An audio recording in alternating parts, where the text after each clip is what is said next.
country to implement a recovery curriculum to support schools, working with experts from a range of fields and also taking in international examples to get children back into the classroom. Will the Secretary of State join with me in congratulating South Gloucestershire Council and all the teachers on their hard work to provide vital support for local pupils, but also to encourage his department and other local authorities to consider this model as potential best practice? Well, I'd very much like to join with my right honourable friend in congratulating South Gloucestershire Council on the work that they have been doing and rolling out across schools in their area.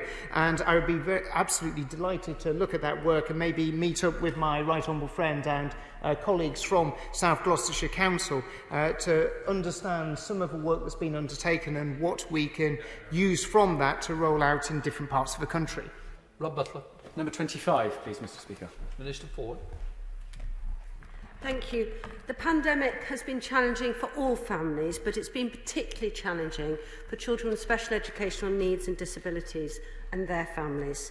We've published a range of guidance to support children, families, carers in educational settings, and I wrote an open letter to all children and those who support them last week. We're increasing the high needs funding by £730 billion next year, on top of this year's £780 billion, which is an increase of nearly a quarter over the 2 years, and providing additional catch-up support on top of that. Thank you, Mr Speaker. Special schools for physically disabled children, such as the superb PACE Centre in my constituency of Wales, we have faced special challenges over the past few months. How will my honourable friend ensure that as term gets underway, they receive advice and support that is tailored to the specific physical needs and circumstances of their pupils and the wider circumstances of their families, so that all children, whether they're disabled or non-disabled, can benefit from a full and varied education? Minister. I'd like to thank my honourable friend for this question, and I'd like to thank all the staff at PACE and special schools across the country for all that they do. We've worked with the sector to provide detailed guidance, which we continually update as needed and will continue to do so going forward. Those who need tailored support will be glad to hear that specialists, therapists, clinicians and other support staff can attend school sites and provide those interventions as usual.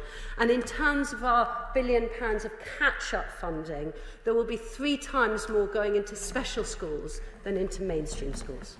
Substantive question, Tulip Sadiq. Minister Ford. Mr Speaker, many children with special... Sorry, the Minister should have answered. I've asked the question on behalf of the Minister, and then we'll come back to the question. You read out your answer. This is the same question, Mr Speaker. It's a supplementary question. Thank you very much. Yeah. Sorry, Tulip Sadiq. Mr Speaker, many children with special educational needs and disabilities will find their return to school after a prolonged period of absence extremely challenging. The Children's Commissioner for England has warned that government guidance on school exclusions could encourage a zero-tolerance approach to challenging behaviour that may result in children with SEND who are struggling to readjust being excluded in large numbers. Can the Minister reassure me that she won't allow this to happen? And will she commit to reporting to the House the number of children with SEND who are being excluded from school as this term progresses? Minister. Mr Speaker, permanent exclusion should only ever be used as a last resort and must be lawful, reasonable and fair. And that is why we've already asked all schools to be understanding of all children and young people's needs, including those with special educational needs, especially when they return. And that this is exactly the point that I covered in my open letter to all children and their families with SEND last week. Off-rolling is never acceptable, and this will be monitored by Ofsted. I'm sorry about this, but we're having to go to topicals with Felicity Buchan. Thank you, Mr Speaker. Number 1, please. Secretary of State. Thank you, Mr Speaker. Since last week, schools across the country have begun welcoming children back into the classroom with a range of protective measures in place. And I'd like to take the opportunity to thank all of those teachers, support staff and the whole school community in making sure that it has been such a positive and pleasurable experience for all children as they return. Thank you, Mr. Speaker.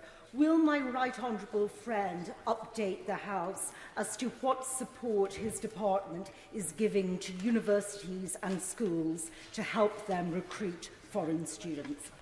Secretary of State. Well, a great important strength of our university sector has always been its ability to attract students from right across the globe. We've been working with Universities UK and all universities to ensure that they're properly supported. We're supporting them in terms of a campaign to attract more students to come to the UK, but also working across government to ensure that students who are applying for visas are able to do so with ease. And the Home Office has been incredibly supportive in ensuring that those who want to come and study here, it has been a positive experience for them. So, Secretary of State Kate. Last month, the Prime Minister ordered parents back to work, and while it may not have occurred to the Prime Minister, I want to draw the Secretaries of State's attention very specifically to their need for wraparound care at the start and end of the school day, where parents tell me there remains a gaping hole. So, can the Secretary of State set out very precisely for the House what specifically he is doing to ensure that working parents' need for wraparound care will be met? Secretary of State. Well, the Honourable Lady raises an important point, and the importance of having wraparound care with schools. We're working with all schools to ensure that that provision is provided for parents. We've issued guidance on that in terms of setting out how this can be done in a safe and cautious way that works for both those who work in schools, but also, importantly, for the children who benefit from this wraparound care, and also the parents who depend on it as well. Heading to Rutland with Alicia Kearns. Alicia Kearns. Thank you, Mr. Speaker. Devastatingly, the return of students at Uppingham Community College has been delayed due to a fire damaging greatly the school buildings just before they plan to open. Nearby Casterton College is also in desperate need of investment. As many students don't live in Rutland, funding doesn't automatically go to the local authority. So what funding is available to help both these schools? Secretary of State. I thank my honourable friend for raising this important case in her constituency. The Uppingham Community College is actually covered by risk protection arrangements, and I know officials in my department are working closely with them to see what is needed in order to ensure that there is provision. But I know that my honourable friend, Baroness Berridge, would be delighted to meet with her to discuss in more detail some of the particular issues that she faces within Rutland and how we can best support her, and most importantly, the provision of education in her constituency. David Lind. Thank you very much, Mr. Speaker. In Scotland, there is provision for the youngest children in the year group to defer their school start, including those born premature, some of whom will have fallen at the wrong year group because of their early birth. Currently, there's less flexibility for that in England. So will the Secretary of State agree to meet with a delegation of us from the All-Party Parliamentary Group on premature and sick babies to look at how we support those families going forward? Secretary of State. I'd be more than happy to meet with such a delegation. I know from my own experience of having a child who arrived prematurely, some of the challenges that can come about, and be very interested to listen and sort of see what more can be done to support in the future. William Ragg. Thank you, Mr. Speaker. Can I pay full tribute to all of the schools in my constituency who reopened on time and in full? And as the Secretary of State will be no doubt aware, this is against a background of record investment, which of course came into play in April.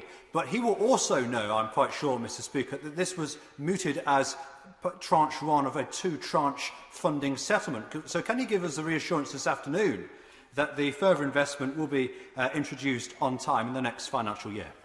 Secretary of State. Well, I know that my honourable friend was itching to get back into the classroom if there was a need for extra teaching support as a former teacher himself, and but he was ready, willing, and most certainly able to do so had the call come. My honourable friend will have probably seen that the schools in his constituency are seeing over a £47 million cash increase.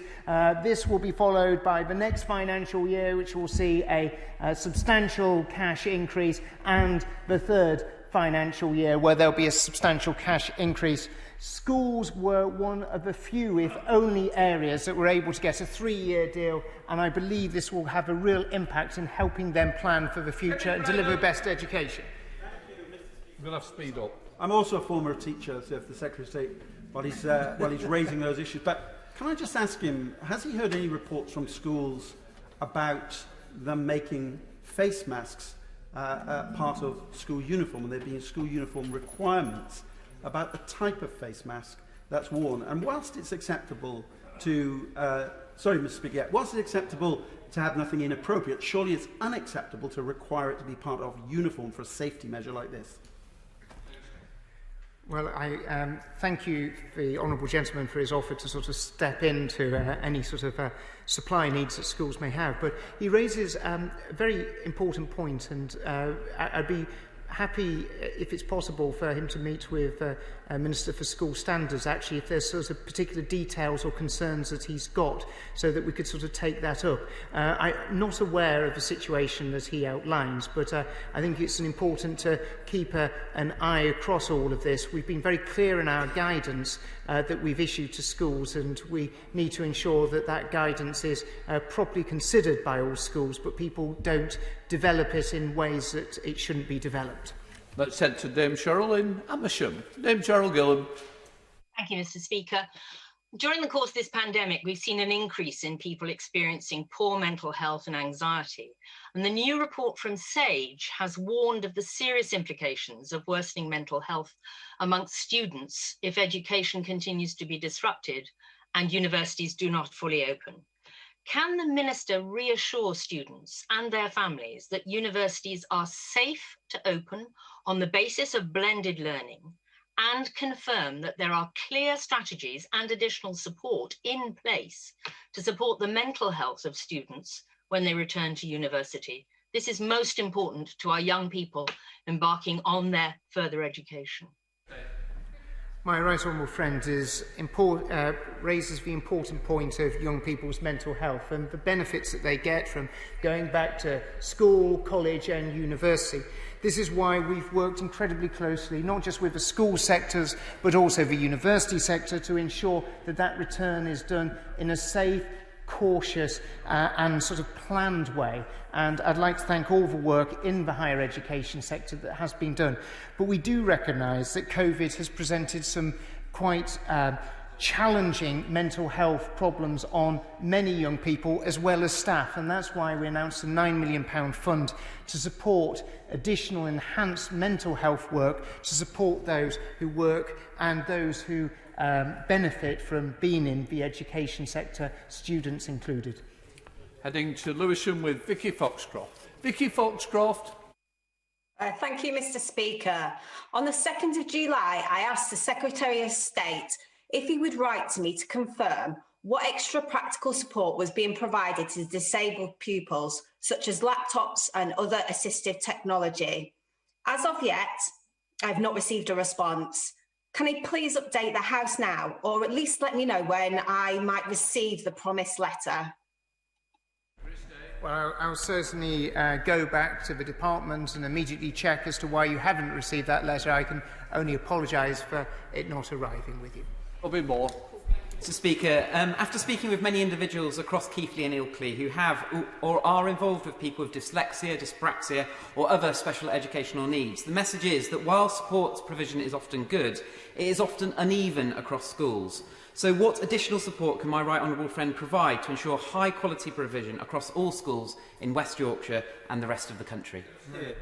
Well, we have funded NASEN on behalf of the whole School SEND consortium to work to equip teachers to deliver high-quality teaching across all types of special educational needs, and this support is available to all schools. We also funded targeted support focused on particular areas of concern flagged by Ofsted and the CQC. We're putting £730 million into high needs next year, coming on top of this £780 million of additional funding this year, and that means that high needs funding has increased by 24% in just 2 years. Manjeet Singh Desi. Mr. Speaker. Young people's futures cannot be put on hold because of Tory incompetence. With schools now returning, many parents in Slough, particularly those who have been shielding, those living in multi-generational households or have children with special educational needs and disabilities, remain concerned about sending their children back to school. Given the government has failed to put in place the necessary SEND support and hasn't provided enough reassurance for parents regarding safety, how does the Secretary of State intend to ensure that all children can get back to school safely? Well, we do want all children to return to school and to return to school safely, including children with special educational needs and disability. We've given guidance to schools, and my honourable friend has written an open letter to parents of children with special educational needs about returning. Where there are families who have particular concerns about the safety of returning, the advice we give is for them to talk to the head teacher, who hopefully will be able to provide them with reassurance. St Austell is the largest town in Cornwall and has some of the most deprived communities, and further education provision within the town is vital to our young people's life chances.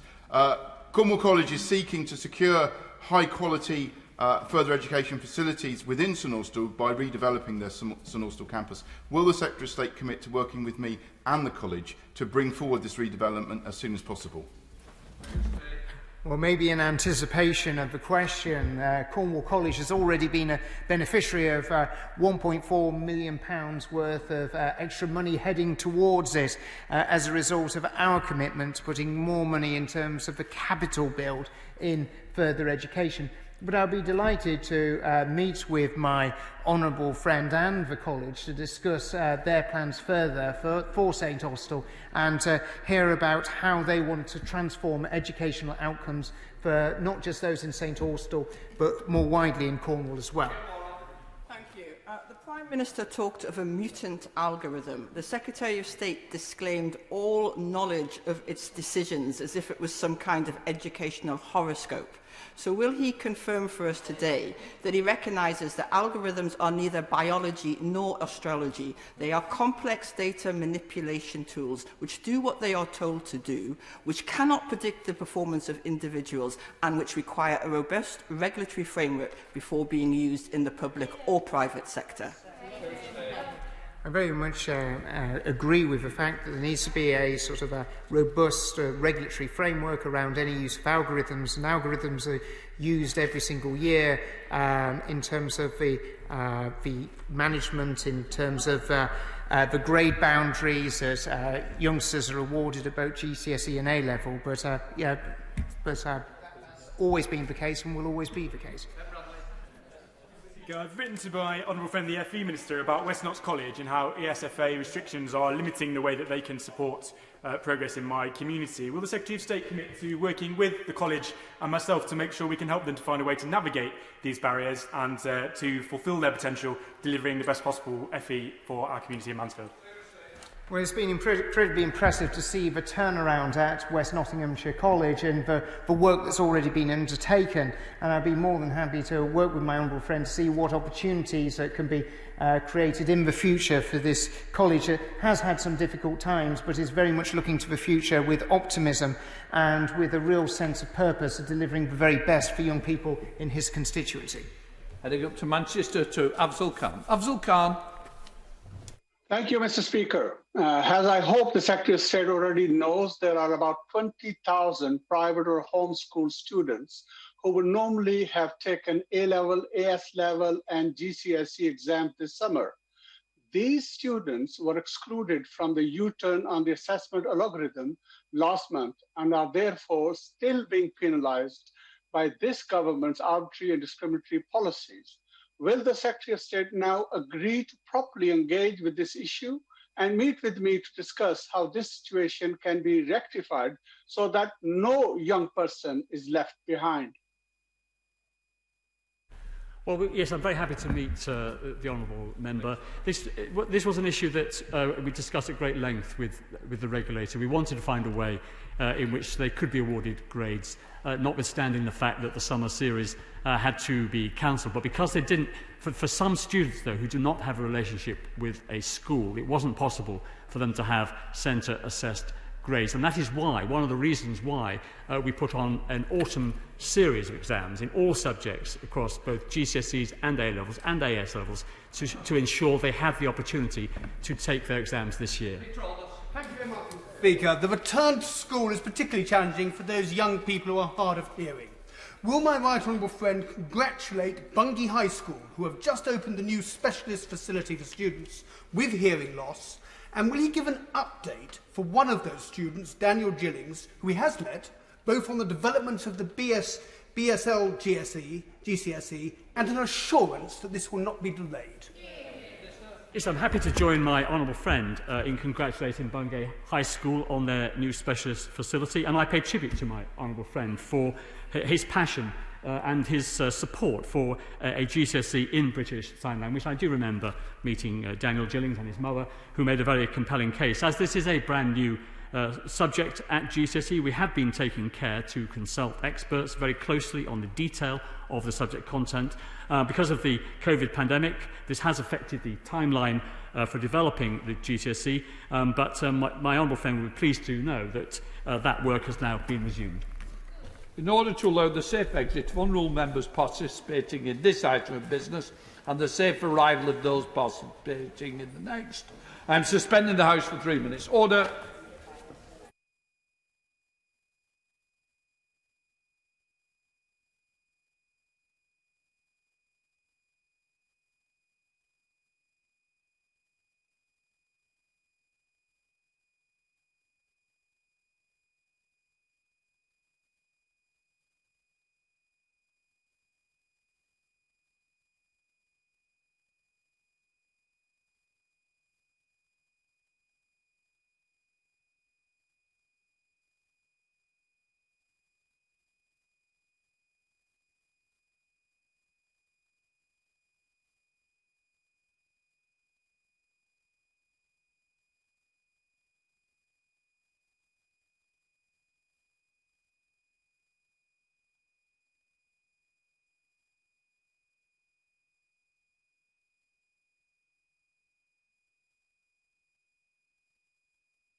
I call the Secretary of State, Grant Shapps, to make a statement for up to 10 minutes.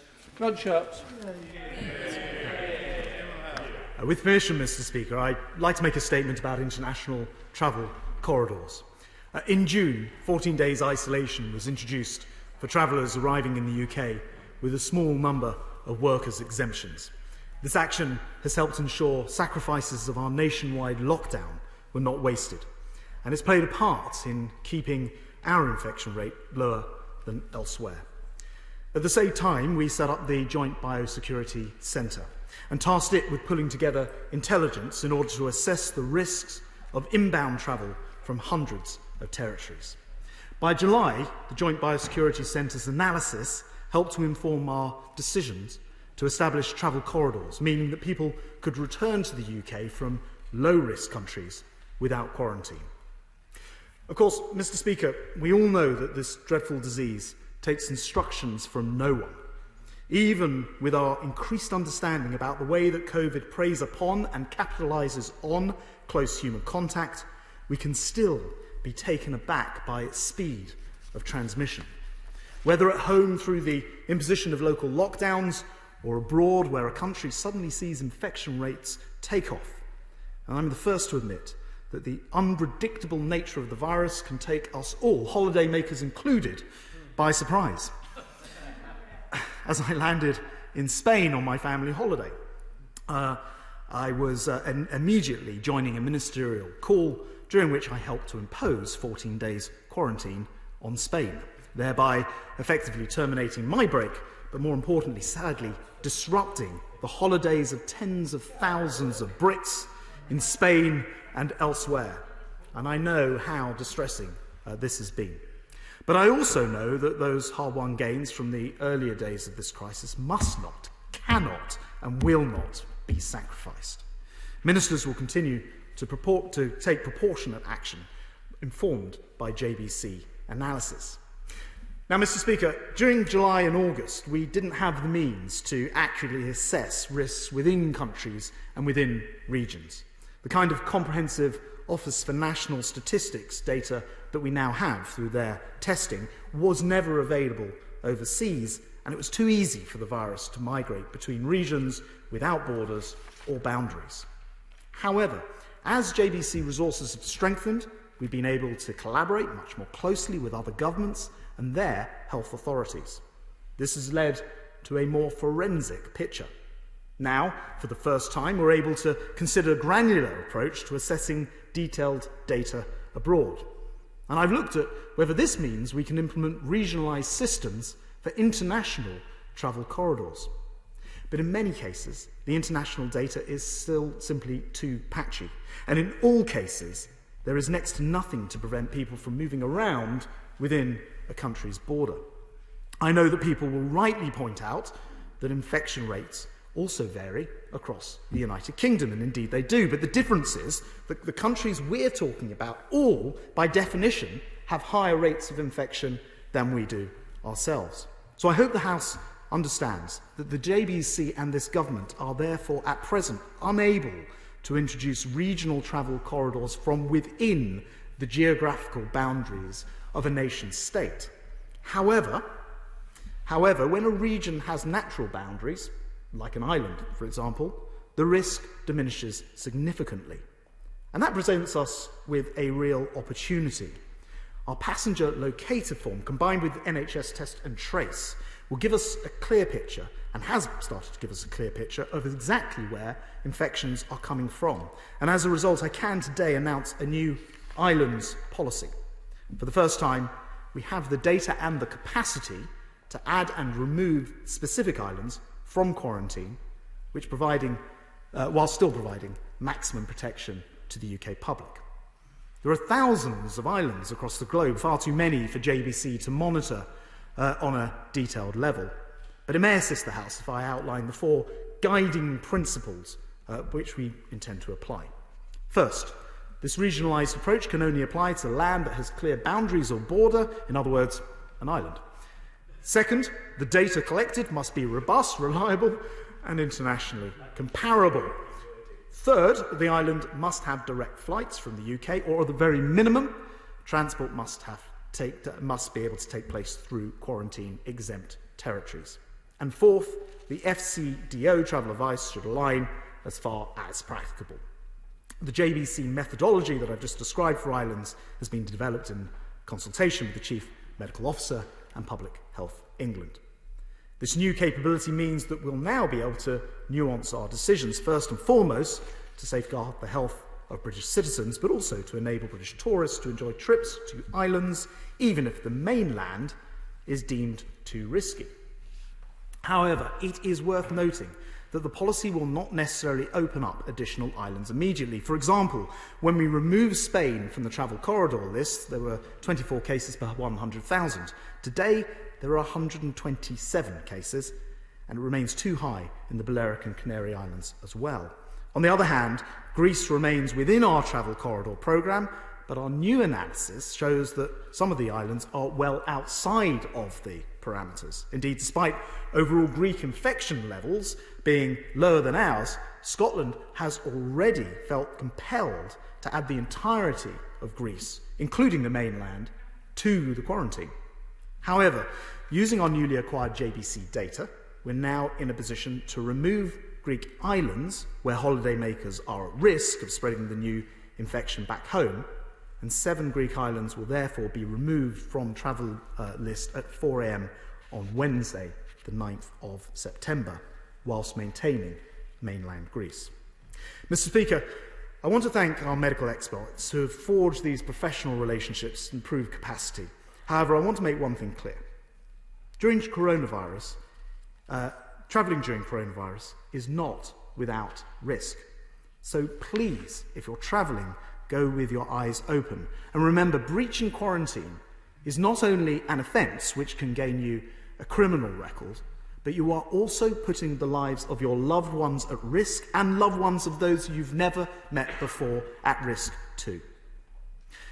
I know there's also considerable interest across the House on testing at borders to see if we can remove the necessity to self-isolate at all. It sounds completely logical, and yet, as the CMO reminds us, it simply will not capture most of those who are asymptomatically carrying coronavirus. And as you know, Mr. Speaker, those who are symptomatic should not be travelling in the first place. This point was brought home to me in a conversation with the head of one of Britain's major airport groups, who decided to trial airport testing for himself and a group of 8 returning holiday makers. They all tested negative. A week in quarantine, they took a further test, and one of their group was positive. This illustrates PHE's point that due to the incubation period of this disease, and even using highly accurate tests, the capture rate of those who are actually carrying COVID-19 may be as low as 7%, leaving 93% of people who are actually infected free to go about their business. More likely now, most likely under those circumstances, in the misguided belief that they don't carry coronavirus. However, quarantine combined with testing is more promising.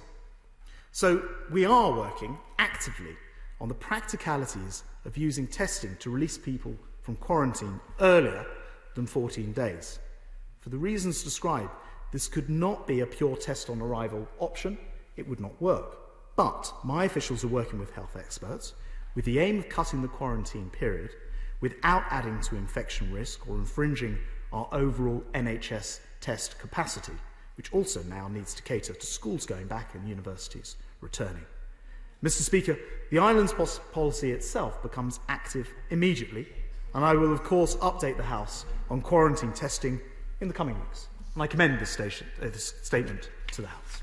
Now come to the Shadow Secretary of State, Jim McMahon, with 5 minutes. Jim McMahon. Thank you, Mr. Speaker. Can I thank the Transport Secretary for prior sight of the statement, although I should say for the record that it did only actually arrive 5 minutes before this session was due to start, which I'm not sure is quite in the spirit, and it's worth taking that back to officials to make sure that doesn't happen again. But I should say the Transport Secretary did make the effort to give me a call today, and that is appreciated before this. Mr. Speaker, the government's response to the COVID-19 crisis has been nothing short of chaotic. Almost at every turn, it lacked a clear strategy, and this failure has been acutely felt in aviation. For months, even when the virus was at its peak, millions of passengers were coming from all over the world without any restrictions placed upon them at all. By the time restrictions were introduced, we were one of only a handful of countries in the world who up to that point had failed to take action on bringing restrictions in place. And it's this pattern where the government has been too slow to act, coupled with a blunt intervention to overcompensate for it, which has dogged the handling of the pandemic right from the outset. First, a blunt quarantine for all, bar France, but then France was back on. Then air corridors were on the table, then they weren't. And then what we really saw wasn't air corridors or air bridges or whatever name is given to them. We had a list, essentially a Foreign Office list that was produced where half of the countries on that list had restrictions on British travellers travelling to their country. No travel corridor, no air bridge at all. And now we're seeing countries coming and going off the list with very little notice to people who have made the decision to go on holiday and expended the cost of doing that. And it's all very well for the government now to change position and tell people that when travelling, they should go with their eyes open. It wasn't that long ago the government were defending a very senior member of Number 10 for driving for an eye test, let alone going with eyes full open. The British public are not stupid. They understand fully the pandemic and what it means to everyday life. But, you know, people work hard and they're desperate to return back to a sense of normality. And that one holiday a year for many people is something they save up for, they look forward to, but they can't afford a 14-day quarantine to be put on with very little notice. What we need to see is when this data was really made available. We all know across Europe there is localised and regional data made available. So why wasn't it reviewed when the decision was made in Spain, for instance, to have the restrictions on the islands? The point was made at the time, the government didn't move, but it strikes me the evidence base actually was in place, and so it makes sense to publish that evidence in the House of Commons library so it can be reviewed. We need to make sure that we don't take this blunt intervention all the time. It appears chaotic because it is chaotic. There won't be a single intervention in itself that will keep this country safe. It will be a number of interventions taken together that make us safe, and a key part of that is testing. And frankly, it is beyond belief that people arrive in this country from all over the world without any tests being carried out either at the airport or 5 days later. And it's important that we carry out now a full review, not just of quarantine in the very blunt sense that the government approaches it, but also in making sure that the proper test and tracking system is in place. I know in my own town, Mr Speaker, the national contact tracing system has failed to get through to half of those they should have made contact with. So when you have that infrastructure and that performance so weak, it's little surprise that the government is constantly going from one crisis to another. Yes. Mr Speaker, aviation is on its knees. The very limited nature of support offered by this government has meant job losses all over the place, in a sector that was always going to take longer to recover than other parts of the economy, and the government knew that. But even with the money that is given over to the airlines, where are the conditions to protect workers' rights? It's a scandal. You know, that hundreds of millions of pounds of taxpayers' money is being given out with no conditions to protect the workers at British Airways or EasyJet and the rights that they have built up. Labour's position is clear. We have set out a plan for a sectoral deal with 6 key conditions supporting jobs, tackling climate change and fair play on tax. And it's important the government now come forward with a proper sectoral deal. We'll absolutely work in partnership in the national interest, but the government cannot continue to go from one crisis to another, because at the end of the day, key to beating the virus is maintaining public support. And I've got to tell the Transport Secretary, we're in real danger of losing that support. Thank you, Mr Speaker, and I do apologise to the honourable gentleman for not getting the statement. I don't know why that happened, and I will certainly make inquiries, Mr Speaker, and I did actually, as he mentioned, call in advance unrelated to the statement itself. Mr Speaker, I have to say, this is not a virus that any of us control, beyond the way in which we all behave individually and the extent to which we all have contact that we perhaps shouldn't be having. It's very easy to come to the dispatch box and be a sort of professor of hindsight and sort of say, well, you should have done this and you shouldn't have done that. But actually, the facts of the case are, if he can tell me that 1 week Jamaica will be at a rate per 100,000 of 3% or 5%, and the next week breaching 3 or 5 per 100,000. The next week, breaching 20. And somehow he can explain how he can find that out, even though the Joint Biosecurity Centre, Public Health England, and all the other experts were unable to predict it. Then I am the first to welcome that kind of detailed information and knowledge, because it does not exist, and no country in the world has combined as much information, I believe, as has been pulled together in order to work on a detailed island policy. In fact, it's difficult to think of another country in Europe who are doing more testing than the UK now, with testing capacity of 1/3 tests per day and going up to 500,000 today. I was speaking to my French opposite number, who told me that they would reach 400,000 tests a week. We are able to do that in a day and a half in this country. So it is, as a result of our NHS test and trace system, combined with the passenger locator form, which has enabled us to get the very specific data extracted to know where infections are coming back from, and that's been extraordinarily useful. And as I reiterate, and I can't say it any clearer, and I'm grateful for the opportunity to say it again, in these times, when we travel, we must accept that we have to go with our eyes open. I gave that Jamaica example, but unfortunately the same exists everywhere else. And I'm not really sure what the Honourable Gentleman is suggesting.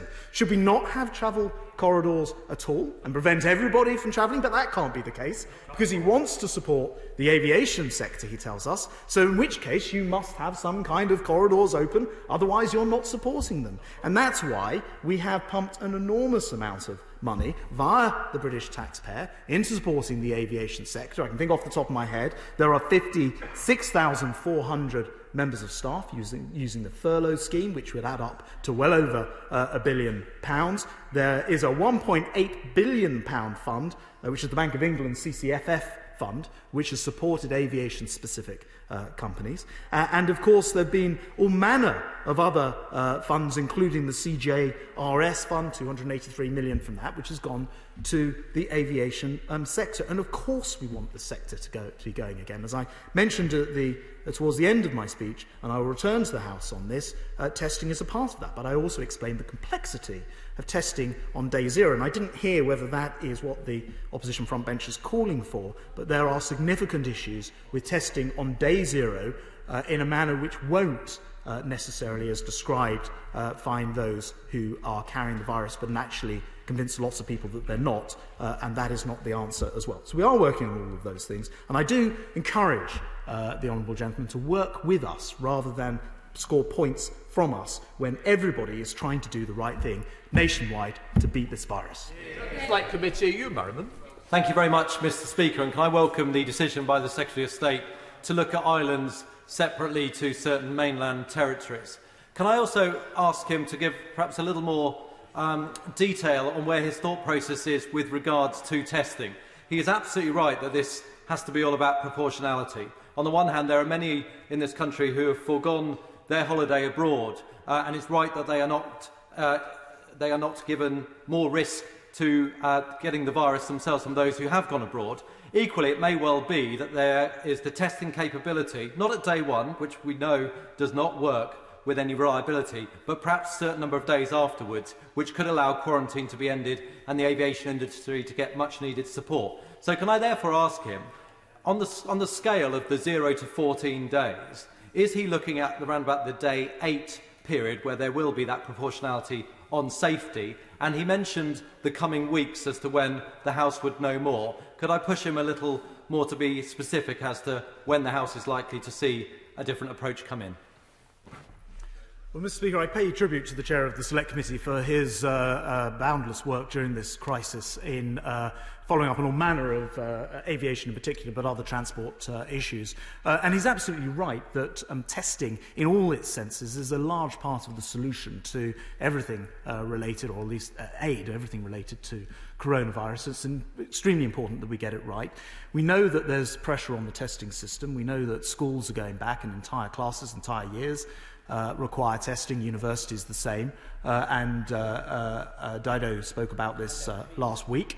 It means that I do think we need to make sure that we're prioritising that. On the other hand, we know that it can be helpful for returning holiday makers and other people travelling as well. Day zero doesn't work at the airport, we know, but it can work, testing later. That capacity is something which will be an issue for the reasons of the NHS test and trace I mentioned. And I can reassure my honourable friend, and indeed the House, that I'll return to the House with proposals which are currently being worked on with the industry for something which is both practical and workable and that people could rely on as much as the NHS test and trace system itself. Now come to the SMT spokesperson, Gavin Newlands, with 2 minutes. Much, Mr Speaker. Can I thank the Secretary of State for his statement, which we also received a minute after he was due to deliver it. But we can see from all of the recent data that coronavirus is currently spreading far more rapidly throughout the UK and many parts of Europe than in recent months. As a result, the red list of countries from which travellers must quarantine on the return has been increasing steadily in recent weeks. Often, the UK's 4 governments have come to the same conclusions on quarantine decisions at the same time. However, Scotland and Wales have occasionally made different decisions, as is their devolved right. Portugal was recently placed on the red list for Scotland and Wales, as it is now experiencing 23.2 cases per 100,000. But the Secretary of State accused the Scottish Government of creating confusion by placing Portugal on the quarantine list and of jumping the gun in Greece. Indeed, he's doubled down on this in his statement today. The Scottish and Welsh First Ministers haven't criticised him or his government for their decisions on quarantine, so these are very unfortunate remarks for which the Secretary of State should reflect on and perhaps apologise. The resurgence of coronavirus has shown that the trouble for the airline and tourism industries will persist for quite some time. At the risk of sounding like a broken record, what further support for the airline industry specifically can the Minister commit to? And will he actually keep his promise to the industry of specific support? And if there is a second wave of coronavirus that decimates international travel once again, the industry could be back to square one of the pandemic. Does he agree that this makes a strong case for the argument that targeted extensions of the furlough scheme are necessary? And further to the point that the Chair of the Select Committee made, can I push him on the timeline for this aviation traveller quarantine testing programme? When will he bring that back to the House by? And finally, Mr Speaker, nobody travels more internationally than cabin crew and pilots. Recent weeks have seen many loyal British Airways cabin crew out of a job having refused to be fired and then rehired on slashed wages. Will the Secretary of State apologise to those workers for failing to protect them? Hear, hear.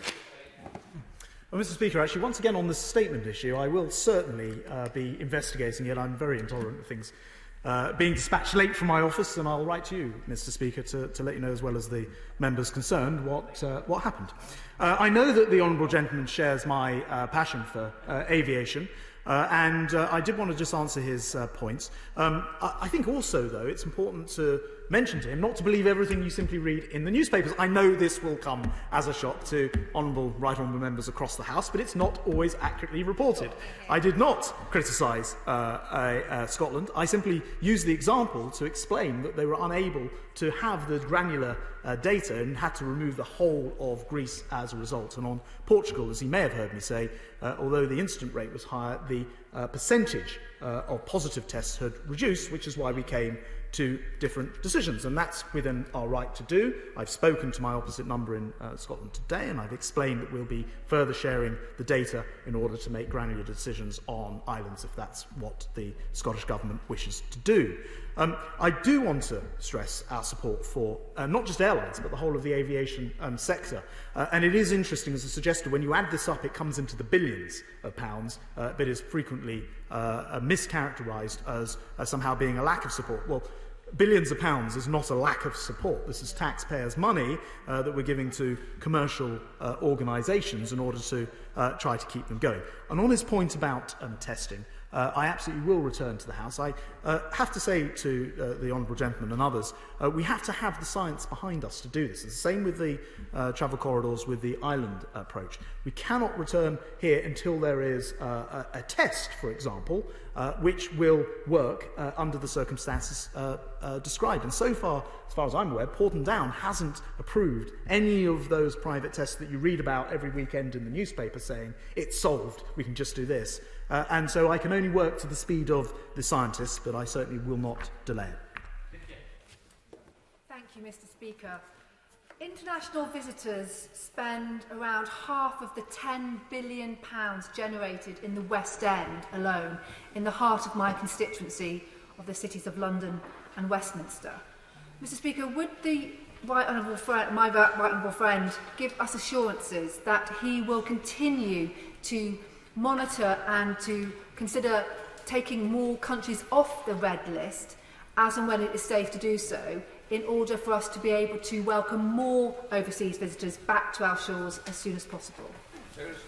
My honourable friend's absolutely right, and very concerned about, of course, not just the city, but cities and towns across this country who should be enjoying a far greater number of tourists and visitors and business people than they are.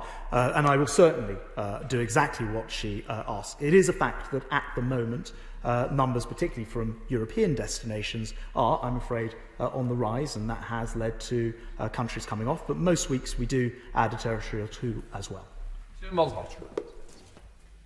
Thank you, Mr. Speaker. Given the scale of the challenges faced by the aviation sector and the scale of job losses, today's announcement does seem to fall woefully short of the integrated government leadership that we need to get planes flying and passengers having the confidence to travel safely. And indeed, many employers locally to Feltham and Heston have raised with me that they haven't felt the government is really listening to the challenges that they are facing. Airports have been working on testing and increased testing in pilots for months, and they don't feel the government has really listened to them either. So could he perhaps update the House as to when he plans to come back about on the issue of increased testing to be able to reduce quarantine times? And could he also say whether he will be coming back to the House to look at when he can increase the extent of the announcement he's made today, for example, to look at a pilot or trial to fly from Heathrow to JFK, with New York now having lower COVID rates than other parts of the US? Thank you very much, Mr. Speaker. I speak very regularly, including, I think, at least twice over the weekend, to the boss of Heathrow Airport, John Holland Kay, and also businesses in her constituency and all honourable members' constituencies who are concerned about aviation and the issues that have been created. Of course, the simple fact of the matter is that, as I mentioned before, until we have tests which are reliable enough and signed off through the PHE and Porton Down process, it's not possible to simply jump the gun as far as those things are concerned. But I am very, very actively working with the airports, and as I say, it's been a bit of a challenge to convince people that it sounds so simple and obvious that you just take a test at day zero when you land, a bit like you can point a temperature checker at someone's head, and then you have to work through the reasons why that actually is not going to protect us from coronavirus. It's about doing the right things as well as doing those things quickly, but she absolutely has my assurance. I'm on it day and night, and we will continue to be until we get solutions. Because Stockton South, we've seen a small rise in the number of confirmed COVID cases. Can my right honourable friend assure us that he will continue to keep the travel corridor list under constant and scrupulous review, allowing people to travel where it is safe to do so, but importantly ensuring we act to control the virus? Right on, my honourable friend's absolutely right. Without fear or favour is the answer, yes. Speaker, Liverpool Airport in my constituency is already losing 15% of jobs in operations at the airport, jobs in air traffic control, ground handling, security, and in the airlines operating from there, such as EasyJet, because passenger numbers are about 65% down on where they would normally be. Even worse, jobs carnage will result if furlough is ended without a sector-specific deal for aviation. Now, if he's focusing on testing to release people earlier from quarantine, because there's going to be an ongoing imposition and lifting of blanket 14-day quarantines, whether or not the islands are included, can he undertake to make sure that there's support, like furlough, in place for the airports and airlines and the aviation industry until those arrangements are put in place? I can assure the honourable lady that, I mean, we work very, very hard and have done with this package, which is nothing that this country has ever seen before in terms of size and scale and impact. It has saved literally hundreds of thousands, if not millions of jobs in this country. But as the Chancellor has said, we have to also balance that with making sure there are jobs to go back to. And I do respect what she said with airports like John Lennon and her constituency really struggling. I've spoken only earlier today to the boss of EasyJet, who's one of the main carriers there. They're desperate to get back in the air. We can't detach policy from the reality. And the reality that this virus is very real, and nobody has a simple solution to deal with it until we get a vaccine. But I can assure her I'll be working very hard with Liverpool Airport, with the carriers that come in and out of there, and with the Chancellor, who will be speaking more from this dispatch box in an autumn statement, to do everything we possibly can. Dr. Andrew Morrison. Not here. Matt Weston. Thank you, Mr. Speaker. I welcome the Secretary of State's announcement about the islands policy. It seems like a pragmatic, sensible thing to do. However, I'm sure there'll be a lot of people right now who are about to go away tonight or tomorrow who must be thinking, what will happen when they return from their trip? My point is actually about the testing regime and the possibility of actually introducing something far more robust at airports. But also, if there is such great capacity available in the system, as the Secretary of State was suggesting, why is there not a mandatory test when everyone returns 7 days after? I actually just want to clarify about the amount of testing in the system. We do have 250,000 tests today. We're taking it up to 500,000 by the end of October. But members will also be aware, and this has been discussed in the last few days, that schools have gone back, universities have gone back. Pressure on testing is very real at this particular moment in time. And I am not sure that we should be prioritising, holidaymakers returning to testing system over, for example, children going back to school. And it's, the simple solution is, of course, to create more testing, and that is something which I absolutely want to see happen. But I think that will need to come through the private sector route, and that means that those tests will need to be approved and signed off in a scientific basis. And as soon as that's done, and we can prove the whole thing will stack up, then we'll be in business. We now head to Blackpool South with Scott Benton. Scott Benton. Thank you, Mr. Speaker. The £160 billion worth of support which your government has made available to businesses has helped many firms within the travel industry and will ensure that jobs are protected for the time being. However, many of these firms now face an extremely difficult winter period. Will my right honourable friend commit to working with the Treasury to look at different ways in which businesses within this sector, such as Highfield Travel in my own constituency, can receive additional support? I could tell my honourable friend I most certainly will, and the only thing I take issue with actually is the amount of money is a lot bigger, 283 million, and that's just on the CJ RS scheme. On the smaller loan schemes, a lot of those businesses, the travel companies, will have been taking advantage of that. And then on the smaller level, again, things like the bounce back loan, and that's before we get to the very, very large scale CCFF scheme, 1.6 billion, and the furlough. So there's been an awful lot of different projects that put money into businesses in his constituency and elsewhere, and he absolutely has my assurance that will continue. With Stuart C. MacDonald. Stuart C. MacDonald. Thank you, Mr. Speaker. Two constituents have approached me who, like the Secretary of State, were already in Spain when that country was added to the quarantine list. Their employer chose not to pay this couple statutory sick pay, and he isn't required to, and that is causing them considerable hardship. Isn't that unfair, and doesn't that lack of sick pay make it less likely that people will comply with quarantine? Well, as I have mentioned before, no one feels this more acutely than me, having put myself effectively into quarantine with that decision. Travel is something which we all must do with a degree of eyes open, accepting the risk at this time. And as I mentioned again from this dispatch box, people will need to think carefully when they travel as to whether, if a country does suddenly end up in quarantine, and I explain with some of the examples, like Jamaica, it can happen very quickly, that they are able to quarantine afterwards. Otherwise, it might be best not to travel, and that's a judgment that everybody will make. I think the honourable gentleman knows that the Chancellor and my honourable friend for the Department of Work and Pensions have also made some significant moves in order to assist, particularly where people are in local lockdown areas. Simon Fell.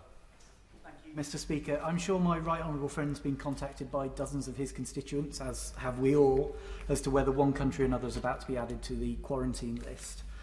With that in mind, I wonder whether my right honourable friend might share his department's thinking as to whether some of the Joint Biosecurity Centre's data might be opened up to inform those decisions by our constituents. My honourable friend's absolutely right, and my answer when people ask me, is such and such a country going to be added, I usually say, I don't know why you're asking me. I couldn't get it right in Spain, and I went there myself, so I'm probably not the best guide, because this virus just moves in ways that are difficult to predict. But I do agree with him that the more information available, the better. And you may have seen that I have spent some time publicising and tweeting the various different measures that the JBC use in order to assess the risk from each country, which goes way beyond the cases per 100,000 over 7 days. Jardine. Thank you very much, Mr. Speaker. I appreciate what the Minister said about the need for people to have holidays, and also my own constituency in Edinburgh West. We appreciate the value of the aviation industry at the moment. Edinburgh Airport's already had to confirm that around a third of its staff is to be made redundant. So can the Minister ensure us that the Government will take every opportunity to balance the need to shorten quarantine to support the aviation industry with following the medical evidence about what is best? I absolutely can. I've spoken to the boss of Edinburgh Airport during this crisis, and I know how difficult it is to run those businesses when you don't know what's going to happen next. Quarantine, of course, is a devolved matter for Scotland, so those decisions and discussions, I know, are ongoing between the Scottish Government and Edinburgh Airport, but she has my assurance that it's certainly front of my mind. Thank you, Mr. Speaker. My right honourable friend will know that 900 Harlow residents are employed at Stansted Airport, both directly and indirectly. However, already we've seen many job losses by ABM Blue Handling and EasyJet, who've also closed their Stansted Airport base. So will my right honourable friend ensure that the measures that your department is taking will protect the jobs of my constituents? Well, I know my honourable friend fights very hard for his constituencies. I spoke to the boss of Stansted, Charlie Cornish, earlier today, and we discussed the measures that we've been taking and our hopes for the way that the policies can develop. And I can tell you that one of the things he said would be, I think, helpful in this regard is certainly the islands policy being announced today, which will help to protect jobs, because in time it will enable islands to be added when the mainland would not have been flyable to, and I very much hope that assists. Roberts. Secretary of State suggested 3 days ago that differences in quarantine rules between the UK nations led to confusion. The UK Government has had over 20 years to get used to the fact that health has devolved in Wales. Could he therefore clarify that any confusion between the rules of England and Wales arises consistently from a failure on the part of his government to communicate when its rules apply to England only?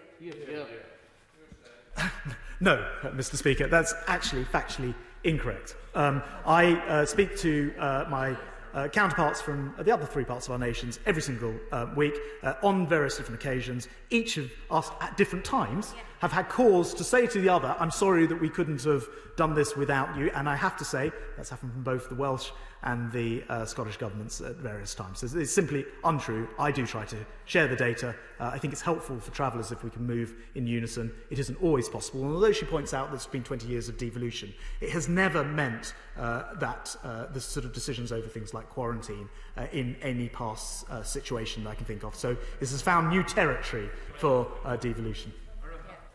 Thank you, Mr. Speaker. Many of my constituents in Newcastle-under-Lyme were very grateful to get away this summer after the introduction of travel corridors. I know it hasn't been easy for everybody all the time with the decisions that had to be made, and he knows that better than anybody, but everyone who did make that choice, and it was a choice, went into it with their eyes open, as he said.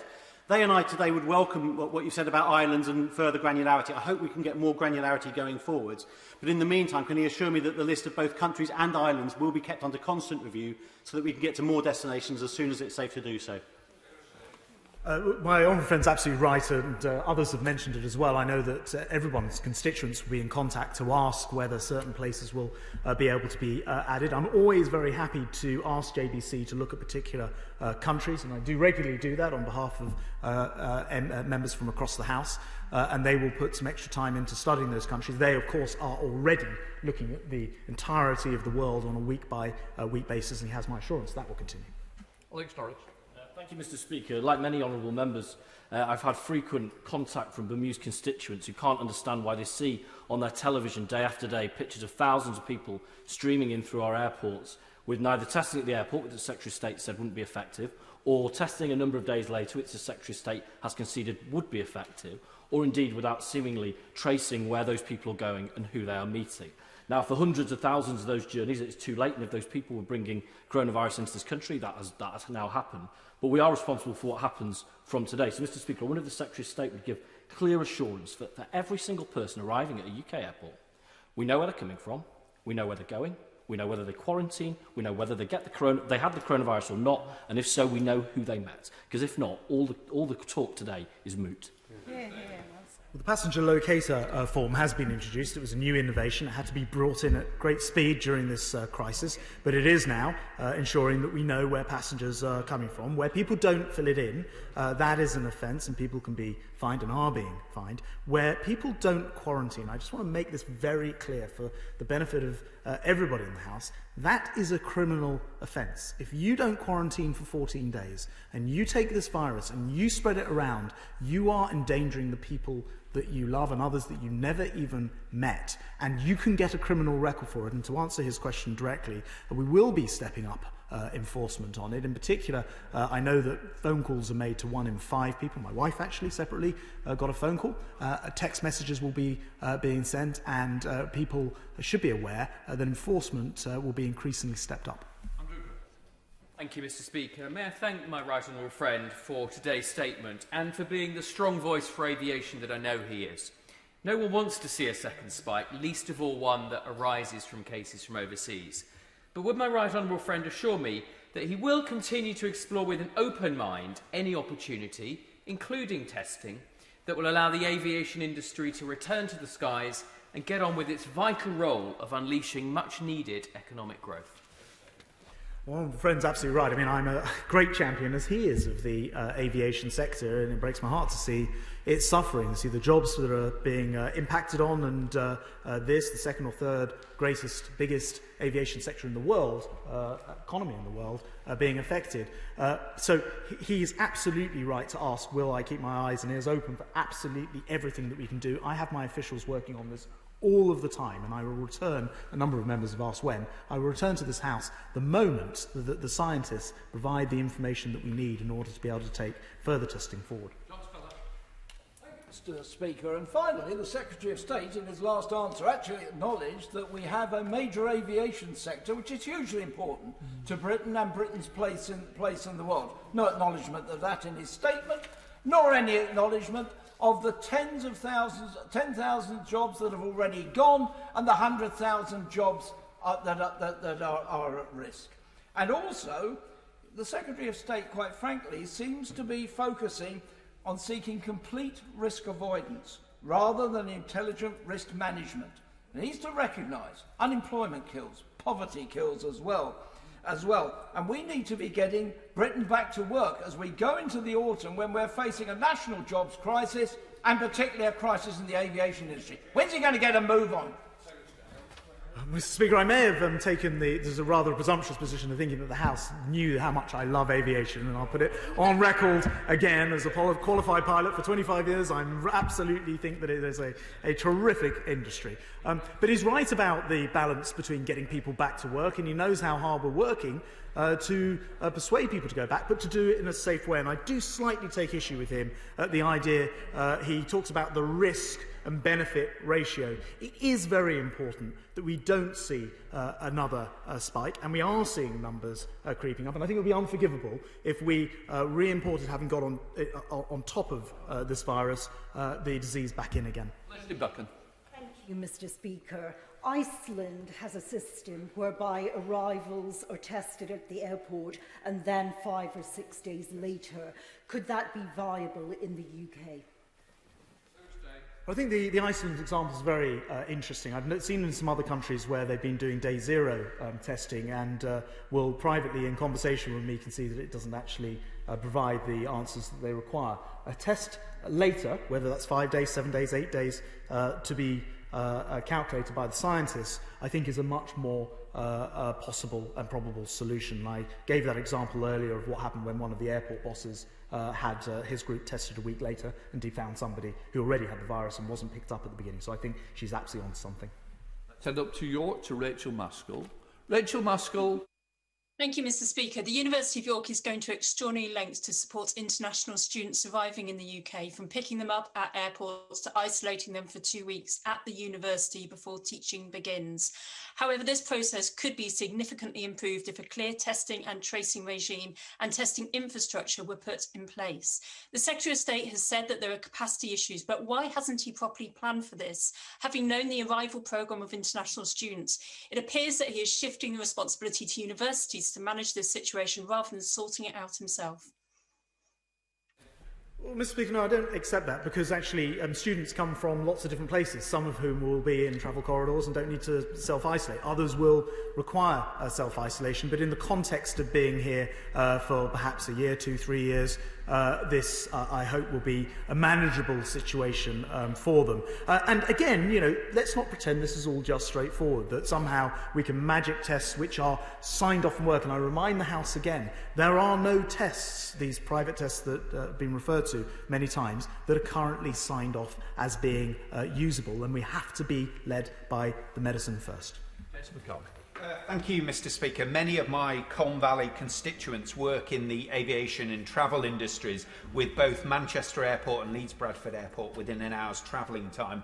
With that in mind, will the Secretary of State continue to do everything he can to introduce this testing regime that will not only help support the aviation and travel industries, but also help give certainty to holidaymakers and business travellers alike?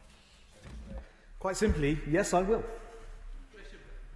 Thank you, Mr. Speaker. It's been incredibly heartening during this pandemic how our communities have come together, they've done the right thing, they've followed the rules, and it's great to see.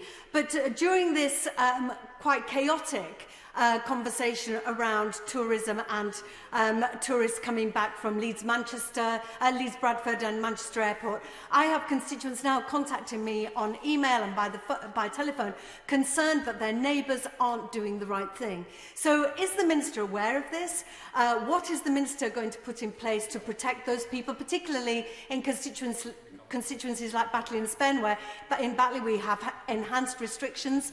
What is the Minister going to do to reassure constituents like mine? Yes, I agree with the Honourable Lady. It's not only wrong and frustrating, it's also illegal for people to do that, come back and break the quarantine. So we absolutely will be stepping up measures, and I'm working with my Right Honourable friend, the Home Secretary, and others to secure that. And I again will say more about it very soon. And in the meantime, I send the message out clearly from this dispatch box: when you break your quarantine, you're breaking the law and you're putting yourself in line for a criminal record. And it's not something that anyone should want to do. Andrew Sullivan. The travel corridor policy, whilst clearly very upsetting for those affected who've worked very hard for a holiday, is absolutely the right thing to do to keep us all safe. Could I ask the Secretary of State to consider one change, though, which would be to move the time, the weekly time for coming back, from 4 a.m. on a Saturday to midnight on a Sunday? Changeover for most people is on a Saturday or a Sunday, so most people could complete their week's holiday without having to buy expensive flights, which they don't have the money for, and ruin their holiday. Would he at least just consider that? Yes, I'm grateful to my honourable friend. It's true that changeovers do indeed often take place on Saturday, and it might help if I just explain the sort of tensions that have to be measured off. The medical community would, of course, say don't leave any time at all, do it immediately. In fact, that's virtually what happened with Spain, the very first country to be removed from a corridor.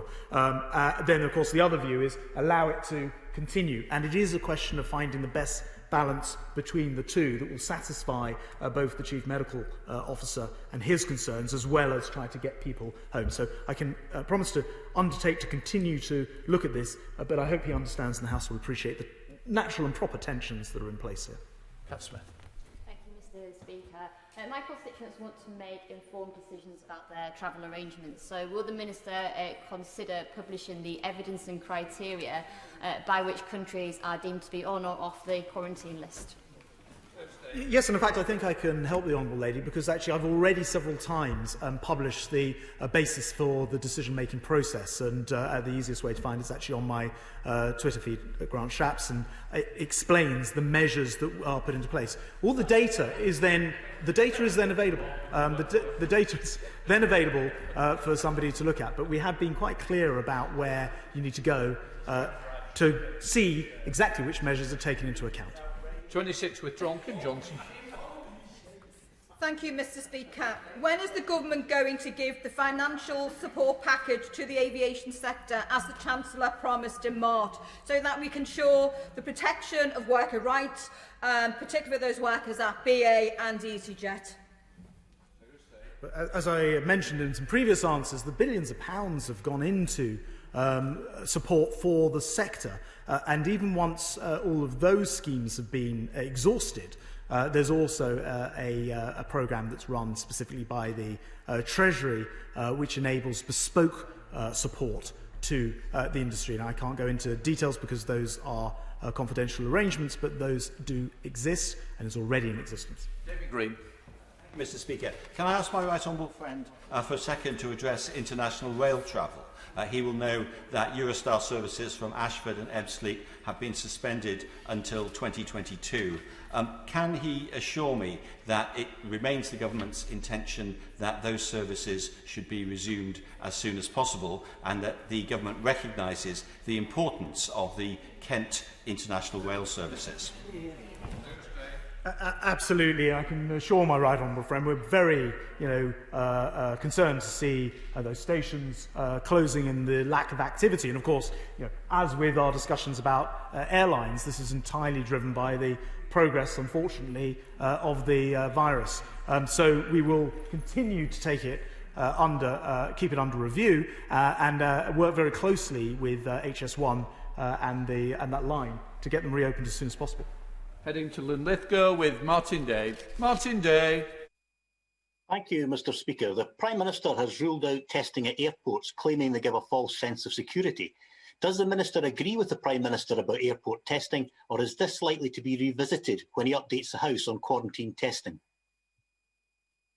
Well, as I mentioned a few moments ago, the example from an airport boss relayed to me this morning, where a day 0 test actually failed to pick somebody up, but a day 7 or 8 test was able to do that, I think shows why a single test on arrival is not the solution, much as it's not the solution to temperature test somebody on arrival to see if they've got coronavirus. So we need to be more sophisticated than that, and we absolutely will be, and I remind the honourable gentleman that different parts of the devolved administrations will need to come to their own decisions on it as well.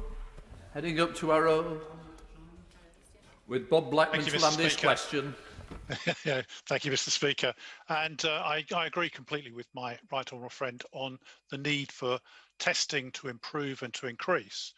And so, given that in most international travel, someone arrives at the airport sometimes many hours before travelling, will he give a consideration as the science moves forward to enabling testing to take place before people get on aircraft, so that if they are showing signs of symptoms or they actually have the virus, they're not allowed to travel at all and not allowed to infect people on the plane that they're travelling on? A sort of pre-quarantine is something that other countries are using. My French counterpart is using a 72-hour test before people arrive in France, for example. Again, you need to be certain that somebody has quarantined during that period and be cognizant of the incubation period, which can be up to 14 days with coronavirus. So it's not an entirely straightforward solution, but I do think it is worth additional examination. And again, I look to the scientists to help advise on this, and they're being very forthcoming with that advice.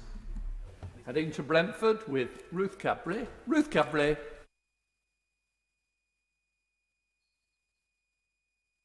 Mute. Press the button. Sound. Sorry, sometimes that's done automatically for us, so my apologies. So Heathrow Airport has a large testing facility that's sitting idle. The UK economy is losing an estimated £60 million a day in tourism revenue, and constituencies near airports like mine are in economic crisis due to COVID. Now, in other equivalent countries like Germany with lower infection rates, if they can provide targeted support for their aviation sector, in our case such as furlough extension, and they can also provide quick turnaround tests, and tests are getting more accurate all the time. Why can't the UK do this too? Well, I'm not sure whether the Honourable Lady heard my previous comments about zero-day testing, but Germany was one of the countries that I know have been carrying out some tests at the border, along with France, Iceland and others. And some of these countries have been finding that in terms of detecting the disease, that on-the-day test is not the solution that we want it to be. So, as I said earlier, we're following the science and allowing the scientists, including Portadown, to have a look at these various tests and then be able to provide advice as to what would be a safe time, and I'm working closely with the industry to try to get that in place. Sir Robertson. Can I welcome the statement and the pragmatic way the Secretary of State is proceeding? My view is the 14-day quarantine is a bit of a blunt instrument, and I'm doubtful about whether everybody does it. And I actually think if we move to a 7-day double test system, it will both make people safer, but could also encourage more travel. So we get a double advantage from doing that. So I welcome what he said, and all speed to him, please. Well, I appreciate the comments. The only thing I would disagree with is I think the first test is not required and will lead people, if they're negative, to think that they maybe don't need to quarantine. It would be the test which helps to shorten that would be the important one.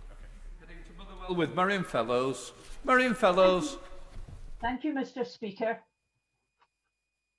How concerned is the Minister about other countries placing quarantine restrictions on the UK because of the rising tide of coronavirus infection here?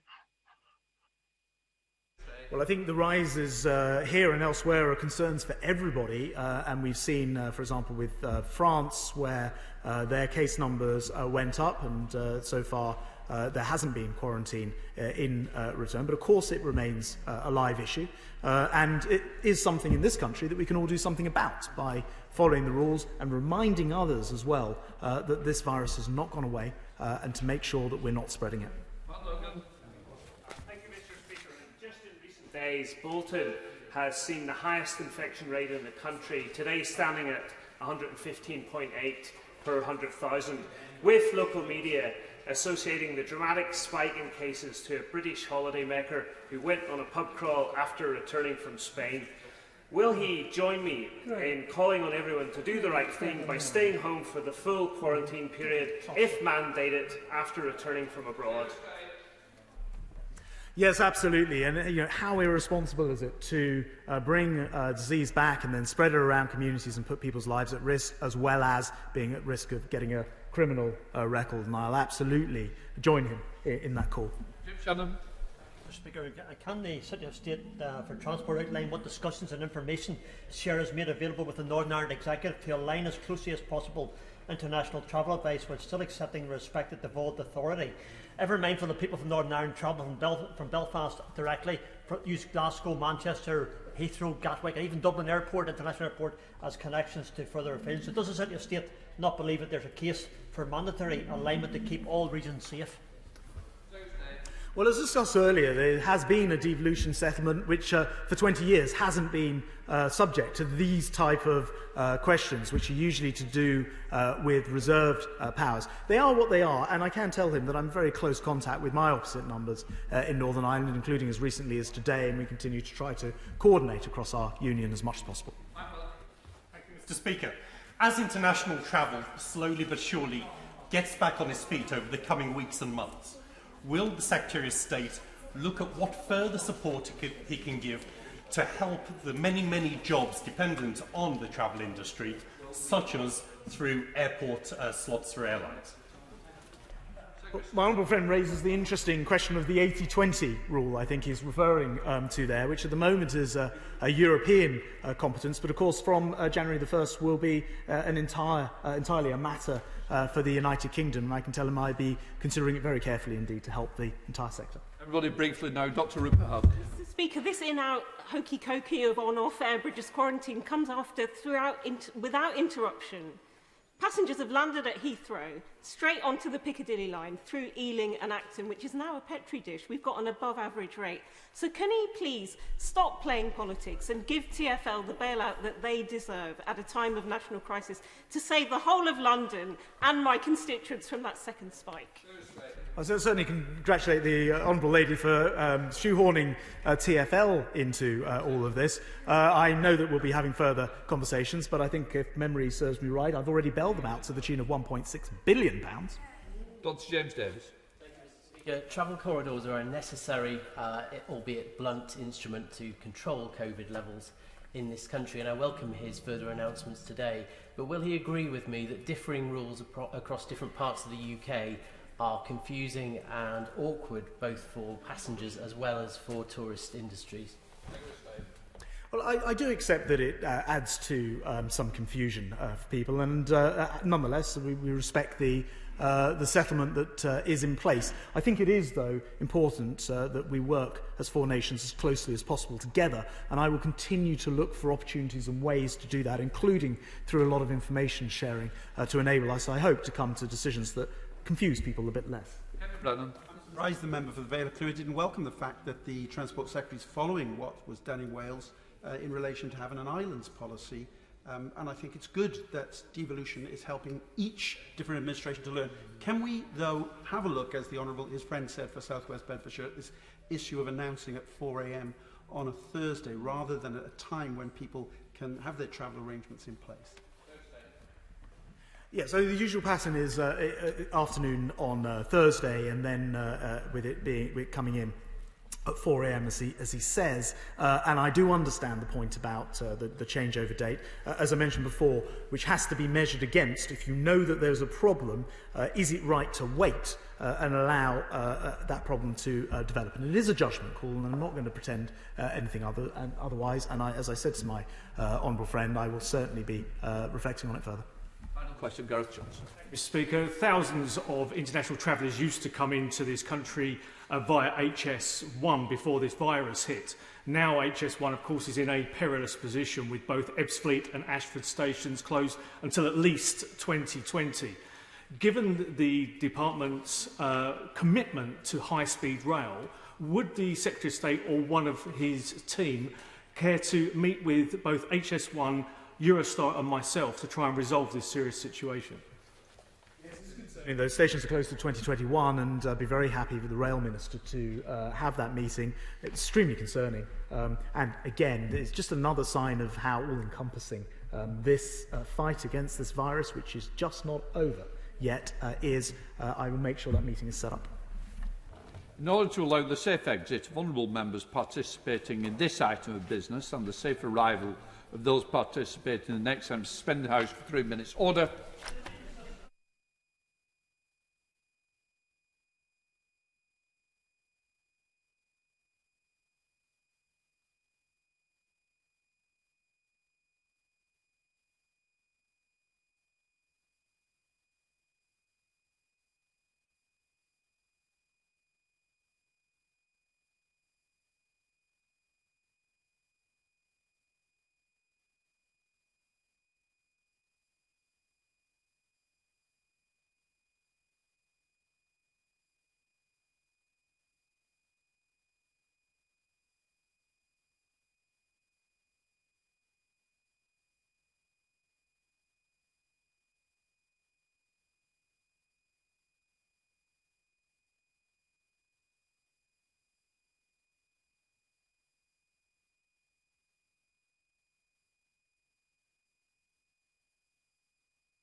Order.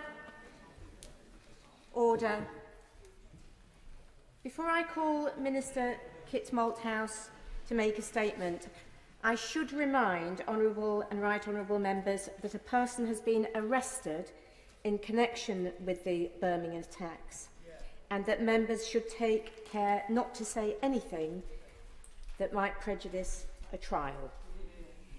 It may also be helpful to tell the House that, given that this statement covers 2 issues, I will run the statement for up to 90 minutes. I call Minister Kit Malthouse. Madam Deputy Speaker, by your leave, before making a statement on the Extinction Rebellion protests, I wanted to say how shocked and deeply saddened both I and the Home Secretary are by the incident in Birmingham in the early hours of Sunday. Our thoughts are with the families and victims of this appalling attack. The police have made a number of arrests overnight, and it therefore would not be appropriate for me to comment further on an ongoing investigation. I am in contact with the Chief Constable, and the Home Office stands ready to support the force in any way they need. Just a few hours after this incident, a man sadly lost his life following a stabbing in Lewisham, and we of course have seen a serious shooting incident in Suffolk this morning. I want to reiterate before the House that this government is absolutely committed to tackling violent crime in all its forms. We have increased police funding, provided surge funds for those forces most affected by violent crime, and set up violence reduction units to identify those at risk and intervene early. We will do everything in our power to tackle violent crime and prevent more senseless loss of life. Madam Deputy Speaker, on Friday night, Extinction Rebellion protesters used trucks and bamboo scaffolds to block roads outside the newsprinters' works at Broxbourne, Hertfordshire, and Knowsley near Liverpool. These presses print The Sun, Times, Sun on Sunday and Sunday Times, as well as the Daily Telegraph, Sunday Telegraph, the Daily Mail and Mail on Sunday, and the London Evening Standard. The police reacted quickly on Friday night, arrested around 80 people nationally, and worked throughout Saturday to clear the sites completely. In Broxbourne, approximately 100 protesters were reported in attendance. Assistance from neighbouring forces was required, with work long into the early hours to ease the disruption. 51 protesters were arrested for public nuisance and subsequently charged with obstruction of the highway. They were taken to 3 custody suites in Hertfordshire, Bedfordshire and London. Disruption concluded by midday on Saturday. All main roads remained open, including the nearby A10. However, there was disruption to the distribution of newspapers as well as to local businesses. In Knowsley, a group of 30 protesters were reported in attendance alongside 10 observers, 1 legal advisor and 1 police liaison individual. 30 protesters were arrested, with disruption concluding by 10:45 the next morning. These protesters were subsequently charged with aggravated trespass and bailed to appear before magistrates at a later date. 24 protesters also attended a printworks in Motherwell, Lanarkshire in Scotland. In this instance, there was no disruption caused and no arrests were made. Madam Deputy Speaker, a free press is the cornerstone of a British society. The freedom to publish without fear nor favour, to inform the public, to scrutinise our institutions and to stimulate debate on events that affect each and every one of us is indispensable. The actions of Extinction Rebellion were a direct challenge to this freedom and to the values of liberty and tolerance that we hold dear. Extinction Rebellion claimed to be an environmental campaign group, yet that worthy cause is undermined by their tactics. Their actions show that they are not interested in purely peaceful protest, dialogue and debate, but instead seek to impose their view through this kind of direct action. The right to peaceful protest is a fundamental tool of civic expression and will never be curtailed by this government. Equally, it's unacceptable for groups such as XR to hide behind the guise of protest while committing criminal acts which prevent law-abiding citizens from going about their lives. All of us will remember the disruption caused last year as the group blocked roads and major transport routes. Police forces across the country were forced to divert resources away from tackling other crime in order to oversee these occupations. And it is a terrible shame to see these counterproductive tactics revived in the midst of a pandemic when we are only just recovering from the profound disruption of lockdown. Throughout this pandemic, our police officers have been on the streets every day working to keep the public safe and to stop the spread of coronavirus. In placing unnecessary pressure on our emergency services, the actions of these protesters are contemptuous, not only of the police, but of the public who they seek to protect. The irony is, Madam Deputy Speaker, that the United Kingdom is already doing more to tackle climate change and to decarbonise our economy than almost any other nation on earth. The UK is the first major economy to legislate to end our contribution to climate change by 2050. Since 2000, we've decarbonised our economy faster than any other G20 country. The Prime Minister has set up 2 cabinet committees focused on tackling climate change, one for strategy and another for implementation, discussing how departments can go further and faster in meeting our legally binding 2050 net zero target. And we are hosting the next UN Climate Change Conference, COP26, which will take place in November this year in Glasgow. It would be far more productive, Madam Deputy Speaker, if rather than plotting disruption and chaos, those behind Extinction Rebellion put their efforts into working with this government to tackle climate change and build the green economy. While they persist in their current course, however, our message to those individuals is clear. If you plan to curtail our freedoms through criminal acts, be in no doubt you will face the full force of the law. As a government, we will not stand by and allow the livelihoods of hard-working people to be undermined by a minority using the pretense of tackling climate change to impose an extremist worldview. Extinction Rebellion's actions have shown how the tactics of disruptive protests are changing. The Home Office has been engaging with police chiefs to understand the challenges they face and to assess how they can facilitate peaceful protest whilst not causing significant disruption and infringing on the rights of others with differing views. The Home Secretary and I are committed to learning the lessons of recent protests and to ensuring that the police have the powers required to deal with the disruption caused by groups such as ER, and I will keep the tools available to tackle this behaviour under constant review. As always, Madam Deputy Speaker, our thanks go to the police for their tireless efforts to respond to all manner of incidents, and particularly at this time when so many have worked so hard during the pandemic. I hope that the leaders of Extinction Rebellion will issue an apology to them for actions that have been roundly condemned by all mainstream opinion in our country. Madam Deputy Speaker, by their actions this weekend, XR have done nothing to bolster the cause of fighting climate change. Rather, they have reminded us of the value of a free press and free expression and made us think about what more we may need to do to protect those freedoms. I commend this statement to the House. Shadow Minister Sarah Jones. Thank you, Madam Deputy Speaker, and thank you to the Minister for his statement and for advanced sight of it. I'd first turn to the awful events that took place in the early hours of yesterday in Birmingham. This terrible attack in our second largest city was an absolute tragedy. A young 23-year-old man who lost his life, 2 people, a 19-year-old man and a 32-year-old woman who suffered critical injuries, and a further 5 people who were injured. Our thoughts are with the family and the friends of the man who was killed and all those injured in this senseless attack, and to those affected by other violent incidents in Lewisham and Suffolk to which the Minister referred. Like the Minister, I want to pay tribute to the first responders and emergency services who were on the scene rapidly to attend to the injured. They acted with dedication and bravery, and we are all grateful to them. I'd also like to pay tribute to the people of Birmingham. The Police and Crime Commissioner for the West Midlands, David Jameson, said to me this morning how calmly people were getting on with their business up and about despite this tragedy. This is a testament to the spirit of the people of Birmingham and the hard work of the local police to keep them safe. I want to thank officers from surrounding forces in Lincolnshire and Staffordshire who came to the city to help police locally and to provide reassurance.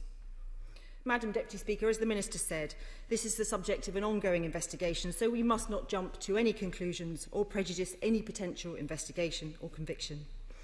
However, whenever an incident such as this occurs, there are, of course, serious questions that must be asked. What was known about the suspect and when prior to arrest?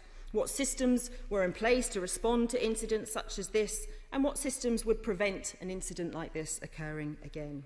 As the picture becomes clearer, it's vital that these questions are answered and that any lessons are learned going forward. More generally, all members of this House will be deeply concerned about the wider rise in violent crime we are seeing. And as the former chair of the all-party group on knife crime, I'm all too aware of the seriousness of this issue. I know that the West Midlands Police, with David Jameson, their PCC, are taking this very seriously, and the Violence Reduction Unit is doing some great preventative work in the West Midlands.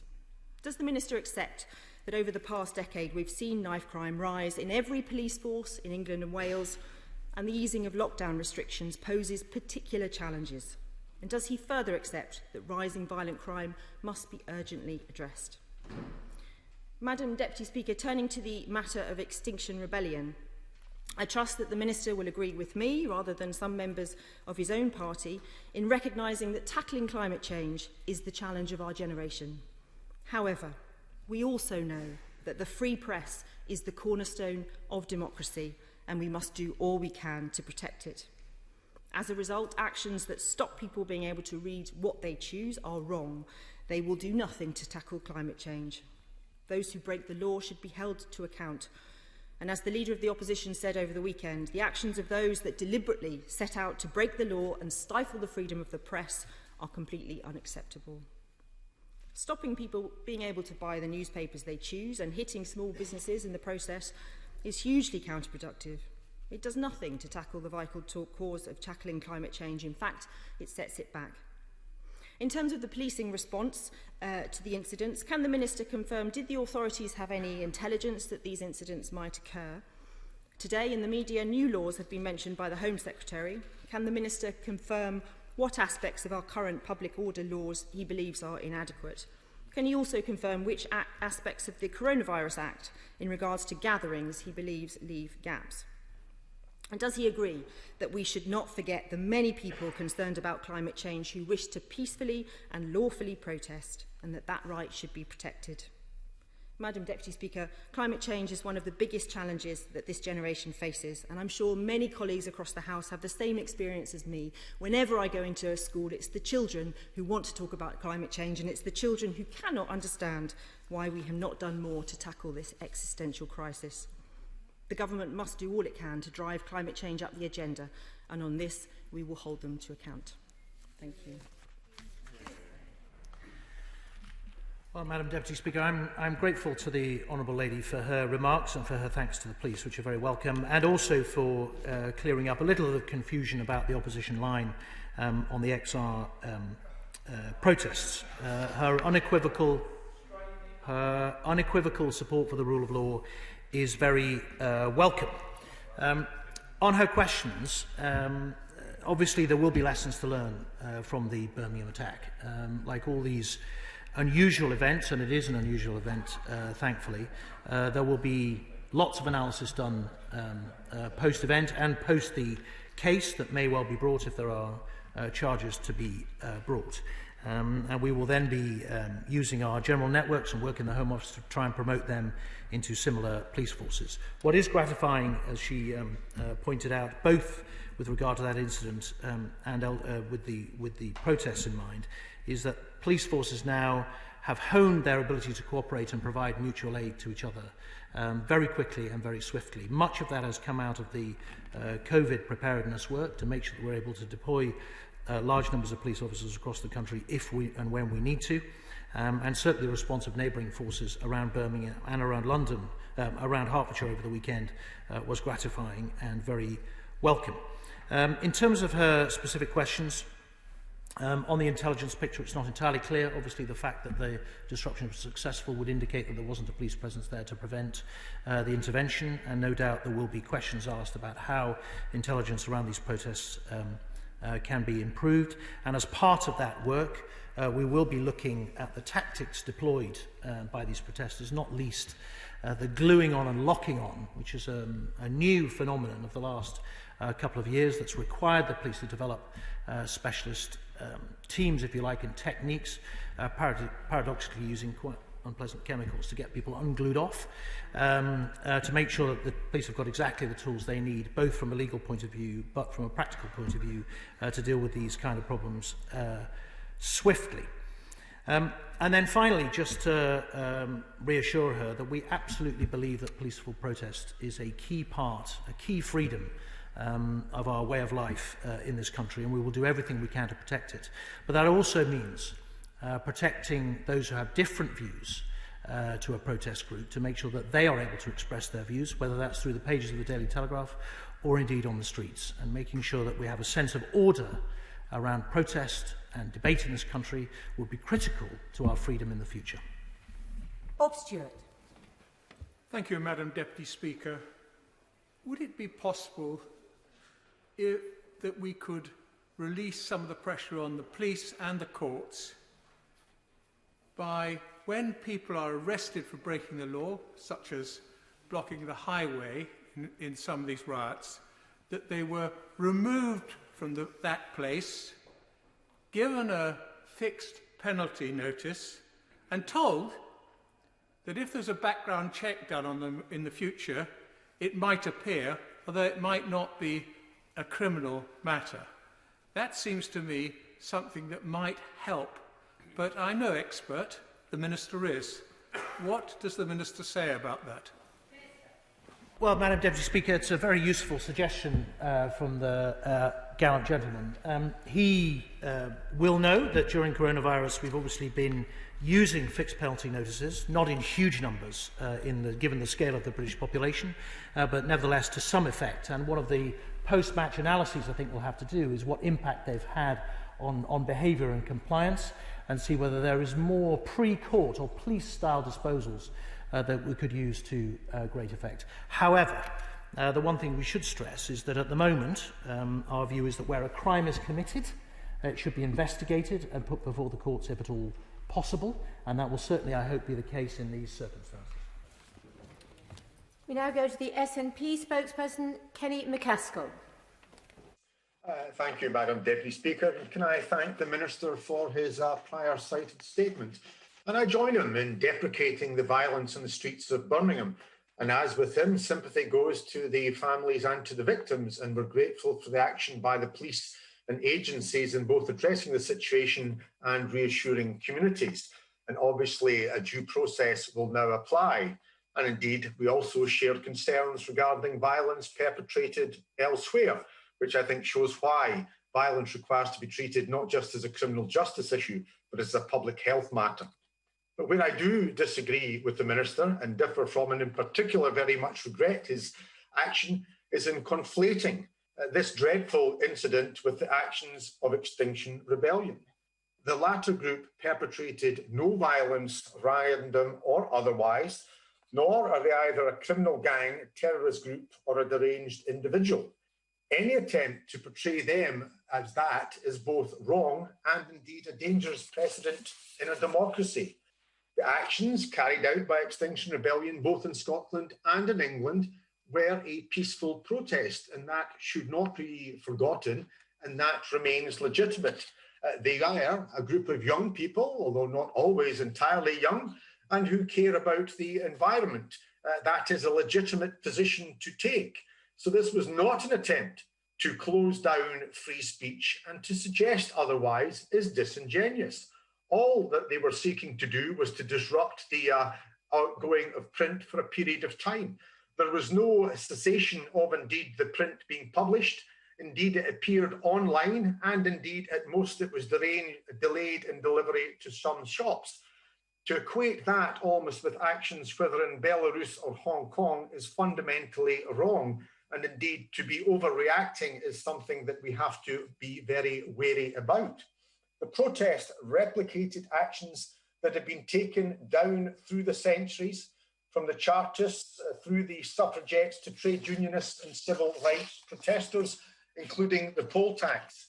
We might not all agree with Extinction Rebellion's tactics, but we do have to accept that they have a legitimate view, and they must be allowed to carry that peaceful protest out.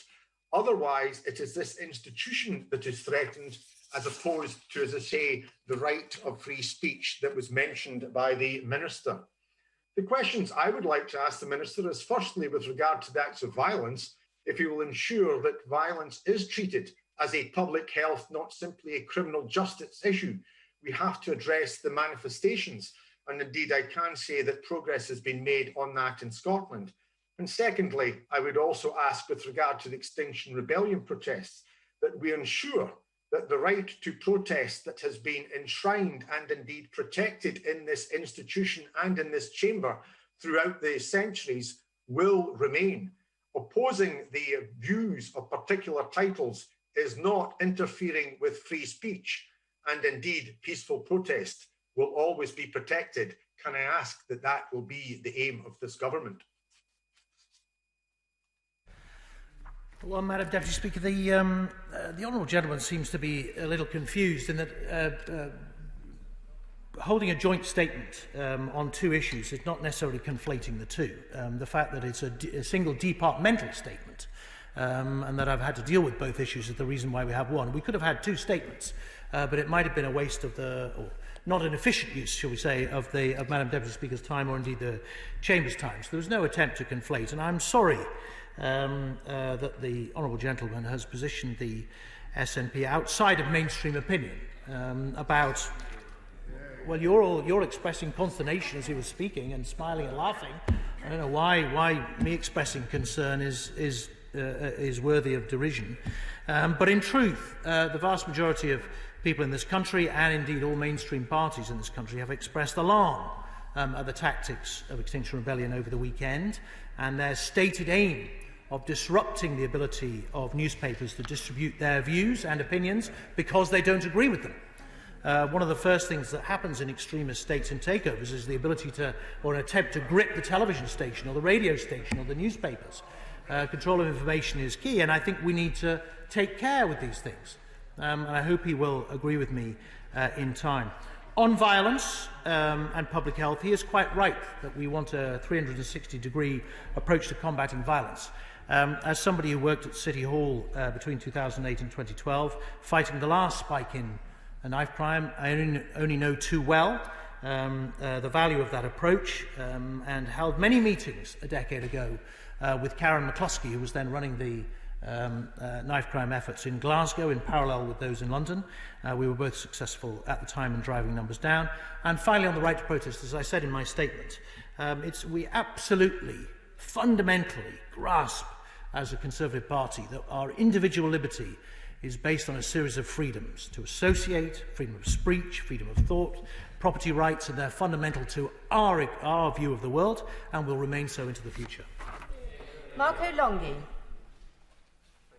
Madam Deputy Speaker, I too would like to extend my condolences to the family of the person who died in the early hours of Sunday morning and wish also a speedy recovery to those who remain injured from this senseless knife attack in Birmingham.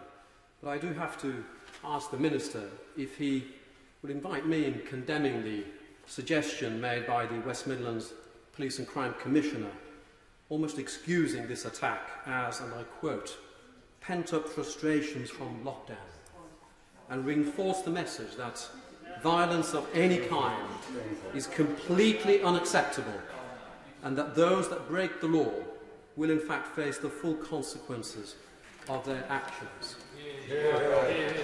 I'd also like to invite the Minister, if possible, to form an assessment of all the additional greenhouse gases and emissions arising from the demonstrations by Extinction Rebellion. We think about a helicopter that's been hovering from dawn till dusk and all the additional cars. Well, Madam Deputy Speaker, I find the remarks of the Police and Crime Commissioner inexplicable. And we are in a sorry place if we ever accept that the primary responsibility for a crime does not lie with the criminal. While individuals have complex backgrounds, in the end, the primary responsibility has to lie with the individual who commits the crime. And on that basis is the only way I think we can proceed sensibly in this area. He's quite right. I have, during the protests now and last year, often wondered what the carbon footprint of that helicopter, which is fundamentally required in a public order situation, might be, or indeed the miles and miles of stationary traffic pumping emissions into what is an already difficult situation from an emissions point of view. And I think those who are involved in these protests would think well on those issues. Chair of the Home Affairs Select Committee, Yvette Cooper. Thank you, Madam Deputy Speaker. Can I join with both front benches in sending a strong message from this House about the importance of a free press in our democracy, and stopping newspapers being distributed in this way was completely wrong. Can I also say to the Minister, he obviously needs to work with police and crime commissioners. I know he will not want to misrepresent them in any way. We should all across this House be sending our sympathies to the families, not just of those affected by the awful attack in Birmingham, but also by the shocking shooting in Suffolk as well. he will know the serious concern about the rise in violent crime, and we have heard reports of, as a result of the long court delays during the COVID crisis, some violent crimes being instead downgraded to be treated with community resolutions and out-of-court settlements instead. Can he tell me what the Home Office is doing to monitor that, and could he send the latest figures to the Select Committee, please? Minister. Well, Madam Deputy Speaker, I'm more than happy to try and provide the information that the Chairwoman of the Select Committee has requested. I'm not aware of that particular phenomenon, but I'll certainly go back and make inquiries. She is right that the pandemic has caused issues in the criminal justice system, although I think the Court's recovery plan is being published today, may well have been published already, which shows good progress in the Magistrates' Court and more work to do in the Crown Court. She's absolutely right that we want to minimise the delays in bringing people to justice in this country, and that's what colleagues in the MOJ and Home Office are focused on. Julie Marsden. Thank you, Madam Deputy Speaker. I would join my right honourable friend in paying tribute to the first responders who had to deal with the attack in Birmingham and elsewhere in the country. And may I also pay tribute to my local police force in Hertfordshire, who had to deal with the attempt to shut down our free press over the weekend as well. My right honourable friend is a champion of the police, and as a daughter of a police officer, so am I. So would he please confirm that he is committed to ensuring that they have the powers as well as the resources to deal with the disruption caused by groups such as Extinction Rebellion? Well, Madam Deputy Speaker, I obviously welcome the Honourable Lady's unequivocal support for the police, and she's quite right that Hertfordshire Police did a good job outside the print works in freeing up that fundamental liberty, if you like, which we perhaps sometimes take for granted, the fact that a newspaper giving us information from across the world will drop reliably onto our front doormat. It's something which would be treasured across the world to have such a vigorous and efficient press as we do.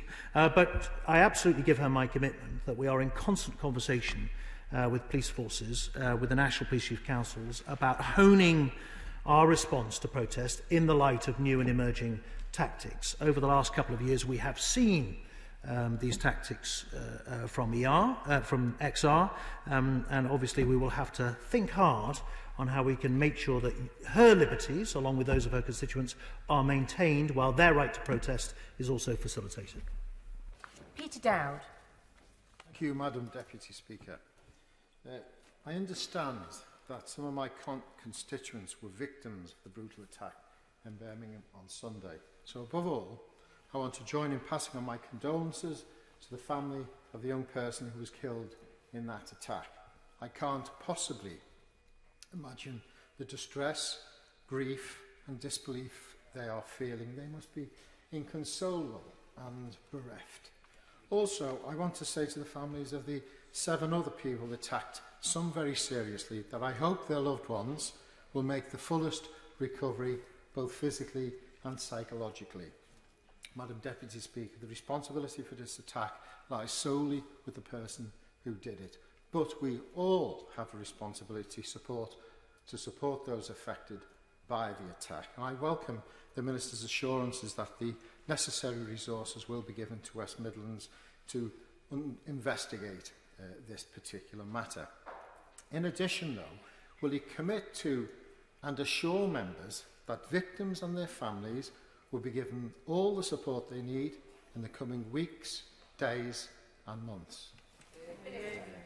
Well, Madam Deputy Speaker, I welcome the Right Honourable Gentleman's remarks. He is right. It's all killings are senseless, but there's something particularly tragic about people being killed and injured who had effectively gone into a city centre to have fun, to enjoy the nighttime economy post-lockdown, never expecting to encounter this kind of awful tragedy. So I join with him in extending our sympathies, and I know that West Midlands Police have deployed significant family liaison resources to support families both from the city, but also those who were visiting from outside who got embroiled in this awful tragic act. Saxby. Thank you, Madam Deputy Speaker. Extinction Rebellion's actions on Friday night were an attack on our society, our way of life and our freedoms. Having had to listen to all the commotion and speeches from my office during their protest last week in Parliament Square, it is clear they are a group who are intent on disrupting society rather than working together with this government and its strong green agenda to tackle climate change. Will my right honourable friend ensure that activists who pursue these guerrilla tactics will feel the full force of the law for their actions? Well, Madam Deputy Speaker, I'm grateful to the Honourable Lady for her remarks, and she can be reassured that where a crime is committed, whether it's by a protester or otherwise, it should and will be investigated and charges brought. Gardner.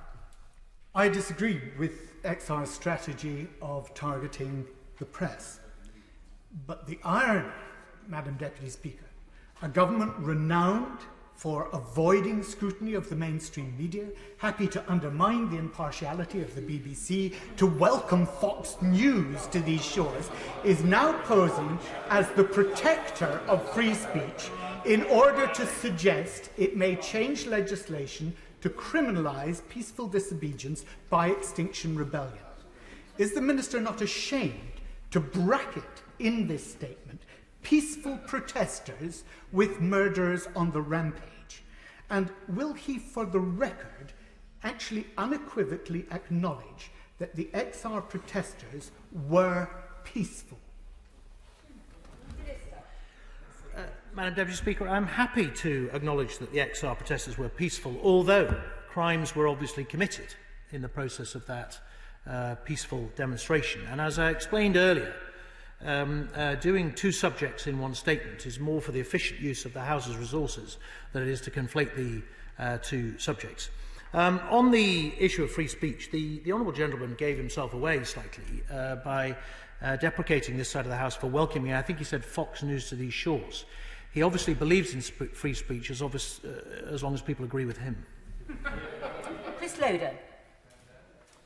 Thank you, Madam Deputy Speaker. It is less than 3 months since I stood in this chamber last time after the very tragic events in Reading. I'm greatly concerned that these attacks continue, and I would like the Minister please to outline what decisive action the government is taking in order to stop these horrific attacks from continuing. And, if I may, on the subject of Extinction Rebellion, I'm afraid their disruptive, costly and often illegal protests risk severely undermining the important debate on climate change and our environment, and blocking roads into hospitals and the like, I'm afraid, is just not the way to do it. Well, Madam Deputy Speaker, the Honourable Gentleman is right to be concerned about violent crime, and we all are. Certainly that's why the Prime Minister set up the Criminal Justice Task Force, which will be meeting this week to discuss on a monthly basis what our response to all manner of crime should be, but in particular what violence should be. As he knows, we're recruiting 20,000 extra police officers over the next 3 years. We're about 4,500 into that recruitment campaign, and actually adding that to previous commitments, we're about 9,500 approximately police officers up on 2018, which will help. We're putting money into violence reduction units and indeed surge funding for police forces that are affected across the country. And later this month, I will be starting a series of meetings with large forces to talk to them about their murder prevention strategies to make sure that everybody has one in place. Alistair Carmichael.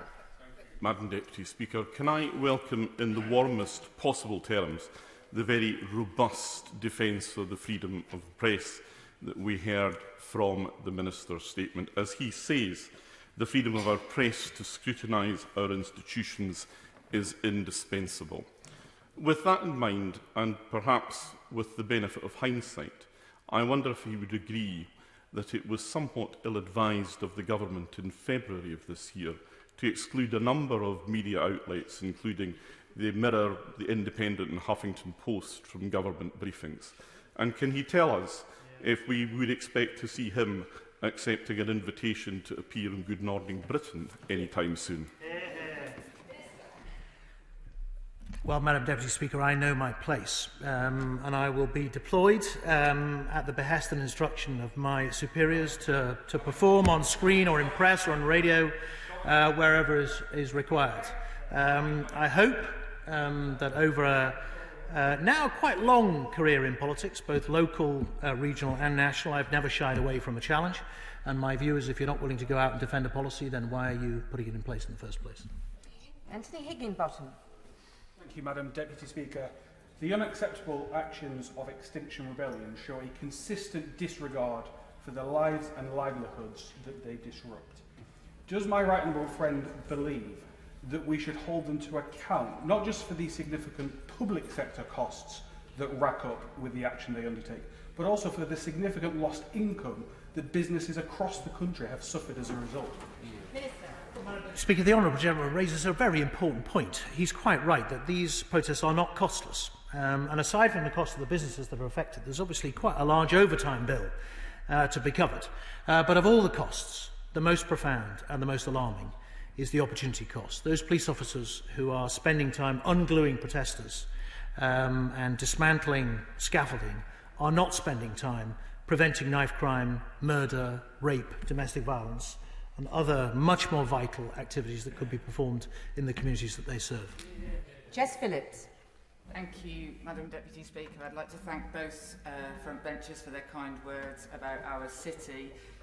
I'd like to express my deep thanks to the people of Birmingham, to the police force, to the ambulance service, to David Jameson, who has been misrepresented here today quite grossly, and to Dave Thompson from West Midlands Police Force, who worked tirelessly and will continue to work tirelessly, as they always do, to keep people in Birmingham and the wider West Midlands safe.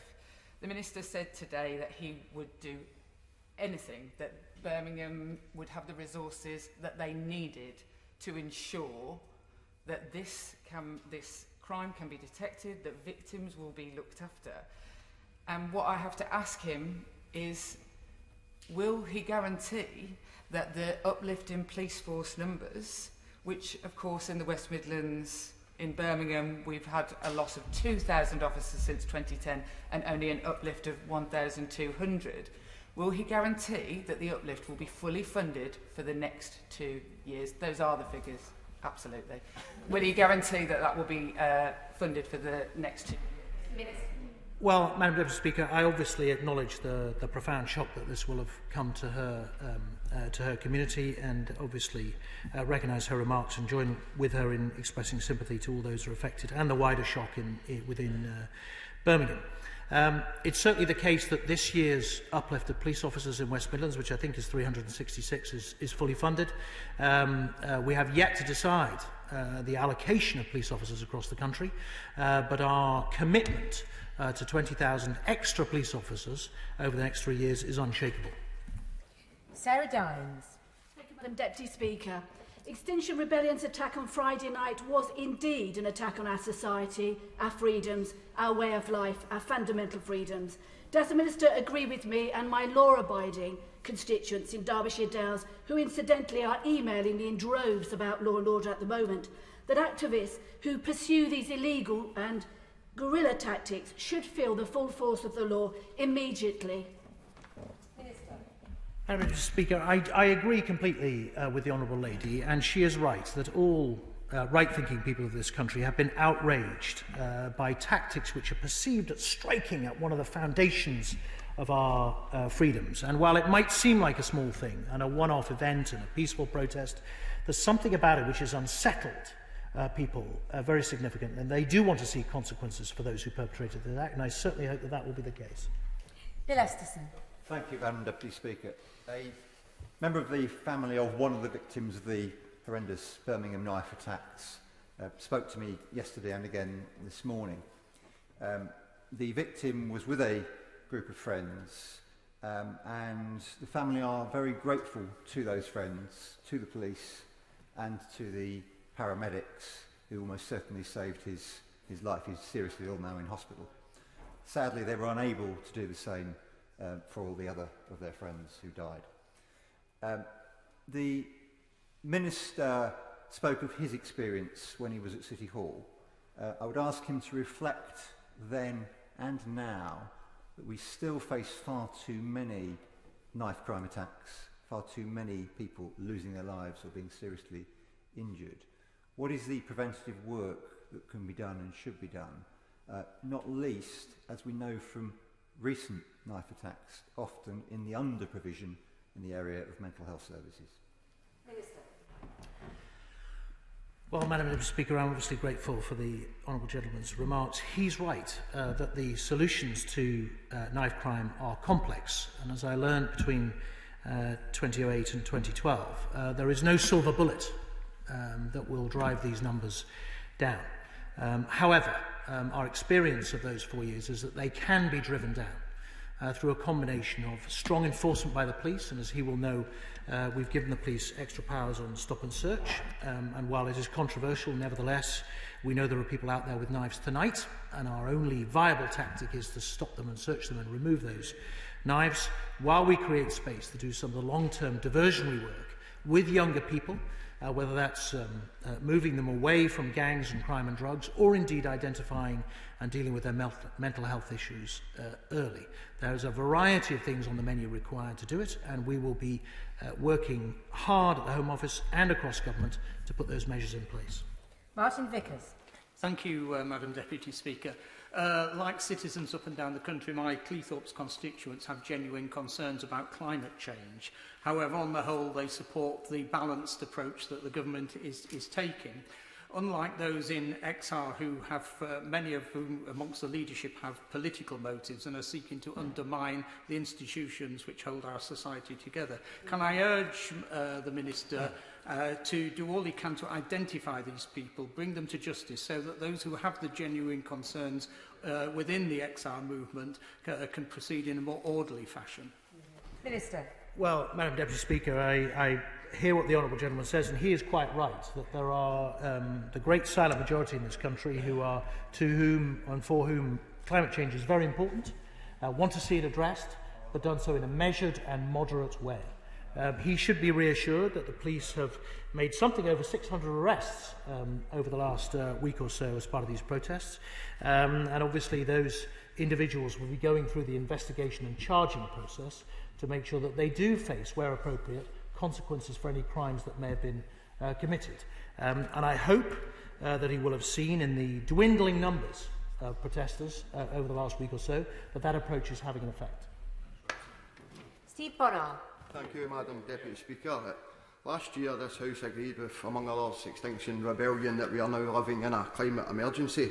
Does the Minister accept that this government has failed the many peaceful protesters and campaigners with their inaction and lack of ambition? And will he also accept that if he does want to enact real change, then he should look to adopt the expertise and the policies of the world's most progressive and ambitious climate change leaders, the Scottish Government? Minister. Well, Madam Deputy Speaker, I thought he was going to refer to Costa Rica, which is, of course, far ahead of Scotland in terms of its expertise and use of technology to solve climate change. Look, I mean, we bow to no one in our record on climate change. The previous two Prime Ministers and this one are absolutely committed to our target of net zero emissions by 2050. We're making enormous advances. Not least, he will have seen the reduction in the use of coal in our power industry, which is now virtually eliminated for the first time, first country of any major country across the world to do that. And as I said during my statement, we have a record on which we can be proud. There is much more to do. He is right. But that doesn't mean that we've done nothing, and indeed that we haven't made significant progress. Steve Bacon. As we rise to tackle the very real environmental issues that we face, will you agree with me that what we need is reason, vigour and practicality, not alarmism and revolution? Minister. Madam Deputy Speaker, as always, the voice of reason, moderation. The honourable gentleman is quite right, and as usual, consistent. He is a technologist, and so am I. Science has solved all of humanity's problems over the decades, and I'm sure it will solve climate change just the same. We do not have contact with Khalid Mahmood at number 19, so we go straight to Robert Courts. Thank you, Madam Deputy Speaker. Clearly, Madam Deputy Speaker, the right to protest must be protected, but so must free speech and access to the free press. And would the Minister confirm that when protest tips over into criminality and the police have to take action, that they will be supported? Yeah. Minister. Madam Deputy Speaker, he puts his finger on the button, and I completely agree with him. I understand that Khaled Mahmood had to withdraw, so go straight to Steve McCabe. Thank you, Madam Deputy Speaker. I also want to offer my thanks to the police and the emergency services dealing with the incident in Birmingham. Madam Deputy Speaker, the suspect in Birmingham appears to have been arrested from an HMO in a residential part of my constituency. By happenstance, I had a useful discussion today with officials at HCLG about the dangers of an over-concentration of HMOs and non-commissioned supportive accommodation in particular areas. And I want to express my thanks to the Minister, the member for Thornbury and Yate, for arranging that. Does the Minister agree that if this person was resident at such accommodation, it further raises safety and security concerns regarding that type of accommodation and suggests his office, as well as HCLG and DWP, should be involved in any review? Minister. Well, Madam Deputy Speaker, I obviously can't comment on the particular circumstances of the investigation, but one of the things I would say to him is that one of the things we do know is critical in making sure that people don't become offenders or indeed re-offend if they're released from prison is that they have good, adequate, high-quality housing. And I will be having meetings with colleagues from MHCLG to discuss the role that they can play in our fight against crime. Anthony Brown. Thank you, Madam Deputy Speaker. I'm a journalist and an environmentalist. I used to be environment editor of The Observer and The Times. I'm currently chair of the APPG on the environment. And I've seen around the world that those countries that have a free press are far better at tackling environmental problems than those countries without a free press. Will my right honourable friend join me in condemning Extinction Rebellion's assault on the free press? And does he agree that such attacks on free speech will ultimately do more harm to the environmental cause than help it? Minister. Madam Deputy Speaker, I completely agree with him. And of course, the paradox, if you like, or even the tragedy of the protest is that I understand that the edition of The Sun, which was prevented from being distributed, contained an op-ed from David Attenborough, no less, extolling the virtues of climate change and urging Sun readers to do their bit for global warming. Now, I think 10 years ago, nobody would have dreamt of that opinion piece appearing in that newspaper, and it shows how far the argument has been advanced by peaceful means. This protest runs the risk of having set the debate back rather than moving it forward. 23 withdrawn, so Heather Wheeler. Thank you very much, Madam Deputy Speaker, and I thank my honourable friend for his statement today. Does my honourable friend agree with my South Derbyshire constituents that no one is above the law and that the illegal activities of Extinction Rebellion must mean that they face the full force of the law? Sir. Madam Deputy Speaker, I completely agree with the Honourable Lady and her constituent. Where a crime is committed, it should be investigated, whether it's under the guise of protest or otherwise. Shabana Mahmood. Thank you, Madam Deputy Speaker. The appalling series of attacks that we saw unfold in my constituency, right in the heart of our great city of Birmingham, were truly shocking. My thoughts and deepest sympathies continue to be with the man who was tragically killed, those who were injured, and all of their loved ones. And Madam Deputy Speaker, given rising levels of knife crime in Birmingham, which now has the second highest numbers in the country behind London, what further urgent steps will the Minister take to get to grips with this epidemic and stop yet more people being killed and injured in our streets? And will he stop expecting urban police forces, such as West Midlands Police, to do more with less and commit to funding them in a way that is commensurate with the risks that areas like mine face? Minister. Well, Madam Deputy Speaker, I obviously do recognise the challenges in urban areas in particular in this country, and I know she will be pleased to hear that we've provided many millions of pounds of surge funding to West Midlands Police alongside money for the Violence Reduction Unit and, of course, the money to allow the uplift in the numbers of police officers. At some point this autumn, I will be visiting the force again to talk to them about their murder prevention strategy, and I will then be able to take a better view about how prepared they are to help us in the fight against this kind of crime. And 26 withdrawn, so we go to Sir George Howarth. Thank you, Madam Deputy Speaker. On behalf of the people of Knowsley, can I express our solidarity with the people of Birmingham? In a free society, of course, peaceful protest is very important, as is a free press. And will the Minister agree with me that that doesn't extend the right to people to prevent the people of Knowsley, any group concerned, from going about their lawful business? And will he also confirm that the police have all the powers they need to prevent the unfortunate events that took place in Knowsley and elsewhere over the weekend from being repeated in future? Minister.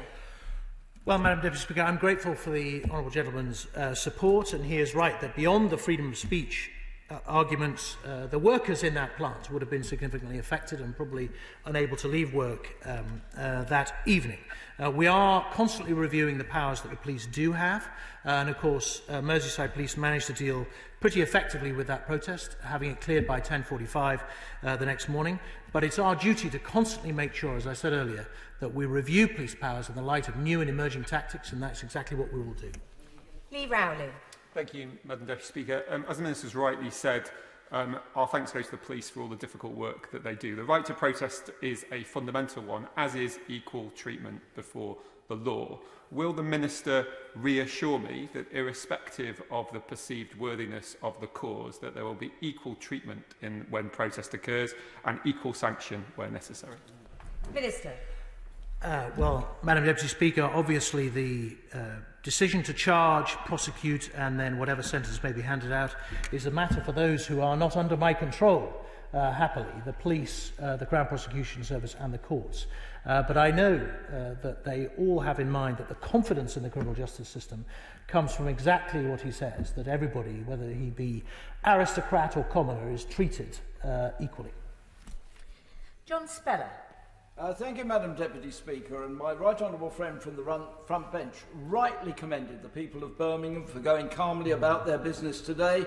Unfortunately, it may be because such violent incidents are far too common on our streets now.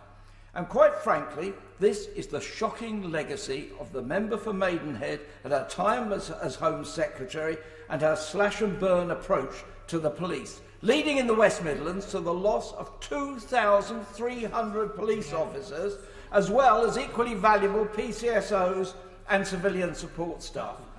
The inevitable outcome has been surging crime and antisocial behaviour, terrorised neighbourhoods, and the criminals ruling the streets after dark. So will he now not just talk the talk about the number of police, PCSOs and support staff, but provide the cash from central government as well, and not just for 1 or 2 years? Minister. Well, Madam Deputy Speaker, I'm sorry that the honourable gentleman has sought to ascribe blame elsewhere other than with the perpetrator for this awful crime. And the basic premise of his attack is completely wrong. When I was Deputy Mayor for Policing in London, dealing with a not dissimilar spike in knife crime, both in the capital and indeed across the country, it was at a time when police officer numbers were at an all-time high and Gordon Brown and Tony Blair were spending money like water. So the two are not connected.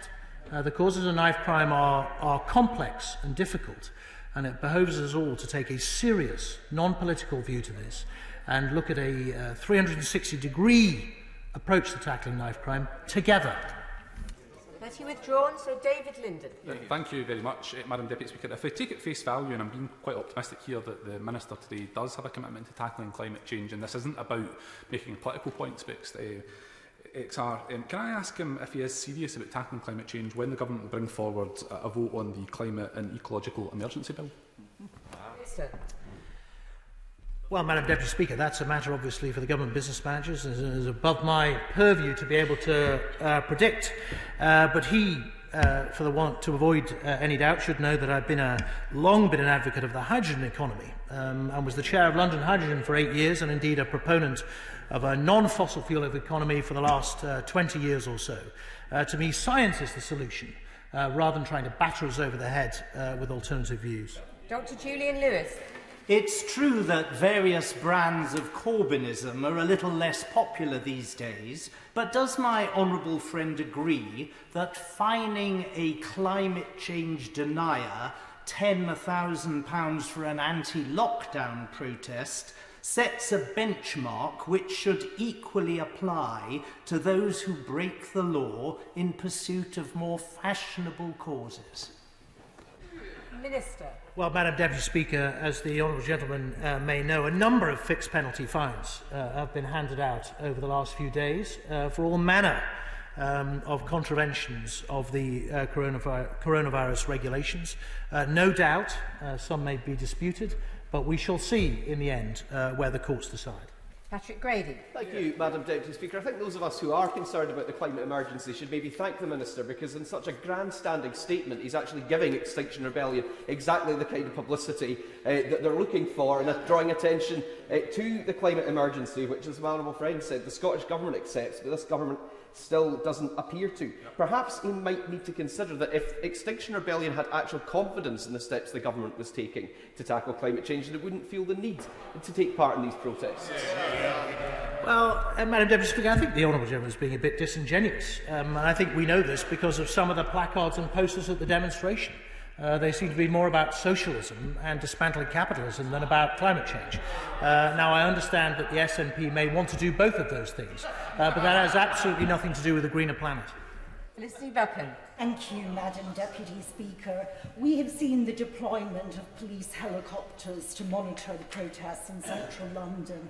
This does cause disruption to residents. Now, clearly the police need to do their job, but does my right honourable friend agree with me that we should only be using helicopters if absolutely necessary?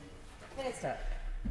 Well, Madam Deputy Speaker, as the former London Assembly member for West Central, which includes the constituency of my honourable friend, I totally understand, and indeed resident of Pimlico for 20-odd years, I totally understand the disruption that a constant buzzing helicopter can cause, and indeed what an impact it can have on people trying to go about their life peaceably. I know that the police are very aware of the impact that the helicopter can have and do only deploy it in circumstances where it is demanded, and I hope that over the next few years drone technology will develop such that we're able to substitute that highly polluting, very noisy aircraft for an alternative. Lloyd Russell Moyle. 5 white billionaire men own the vast majority of the papers in our country. That's not free press, that's monopolistic press that we have in our country. And so it is laughable to suggest that one day of disruption fundamentally causes a disruption to the fundamental principle of the free press. Protests are disrupting, and if we are to support protests, the idea of protests, we must not overblow the issue. Of course there are crimes and people will be punished for it. So why, can I ask, has the Minister decided to give a statement on XR and not a statement on the far-right protesters that disrupted Dover this weekend? Does he only care when it's climate change protesters and not when it's racist thugs on our ports? Minister. Well, Madam Deputy Speaker, I did come prepared to answer questions on Dover, and I'm quite happy to do so if he wishes. Thankfully, that protest went off very quietly, and there wasn't a huge number of protesters, although sadly 2 police officers were injured or assaulted by protesters at the time. But it was dealt with very efficiently by Kent Police. Look, Madam Deputy Speaker, if the honourable gentleman thinks there's a market for his views, he's perfectly free to start a newspaper. I doubt, though, that he'll sell many copies. Thank you, Madam Deputy Speaker, and on behalf of the residents and constituents of Meriden, I'd like to associate myself with the comments of the House and pay tribute to the emergency services and the victims of the attack. Madam Deputy Speaker, over the weekend many of us refrained from commenting because, quite simply, the facts had not been established. We did not know the motive of the attacks, nor did we know who had committed them. The Police and Crime Commission of the West Midlands, however, in a press conference said that these types of attacks were inevitable given COVID-19 and people losing jobs, which was quite frankly shocking and, in my view, tantamount to a surrender. Does the Minister agree that the PCC should rescind those comments and apologise? And does he agree that these attacks are not inevitable, and as elected officials we all have a responsibility to do everything we can to stop these attacks, including backing our police officers and keeping our police stations open? Well, Madam Deputy Speaker, as I said earlier, I simply don't understand the comments of the Police and Crime Commissioner. I had a call with him this morning, as you would expect, and these matters were not discussed. I have to say, though, there is nothing inevitable about crime. And a key plank of all governments' approach to crime has to be prevention. If we think smartly, work smartly, and look at the complex causes of crime, we can and will prevent it in the future. Jim Shannon. And Deputy Speaker, I thank the Minister of State for his statement today. Can the Minister of State confirm what steps his department is taking to ensure that the right message goes out, that if you're not peacefully protesting within the law, then there will be consequences, and these will be faced by every member that takes part in these so-called protests, which on occasion can turn into riots, can involve attacking and disrupting people and members of the police force and businesses, and which will not be tolerated. Will the Minister of State clarify again that the right to protest does not mean a right to shut down business and cause loss of income or indeed worse, injury? Minister. Madam Deputy Speaker, the right to protest, like the right to free speech or to free assembly, is a gem to be treasured. It's a delicate vase about which we must all take care.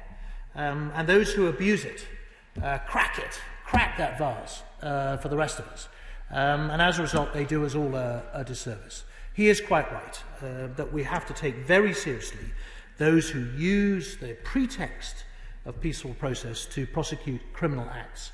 And I hope that he will have seen from the large number of arrests that have taken place over the last week or so that certainly the police are taking that approach. Sean Bailey.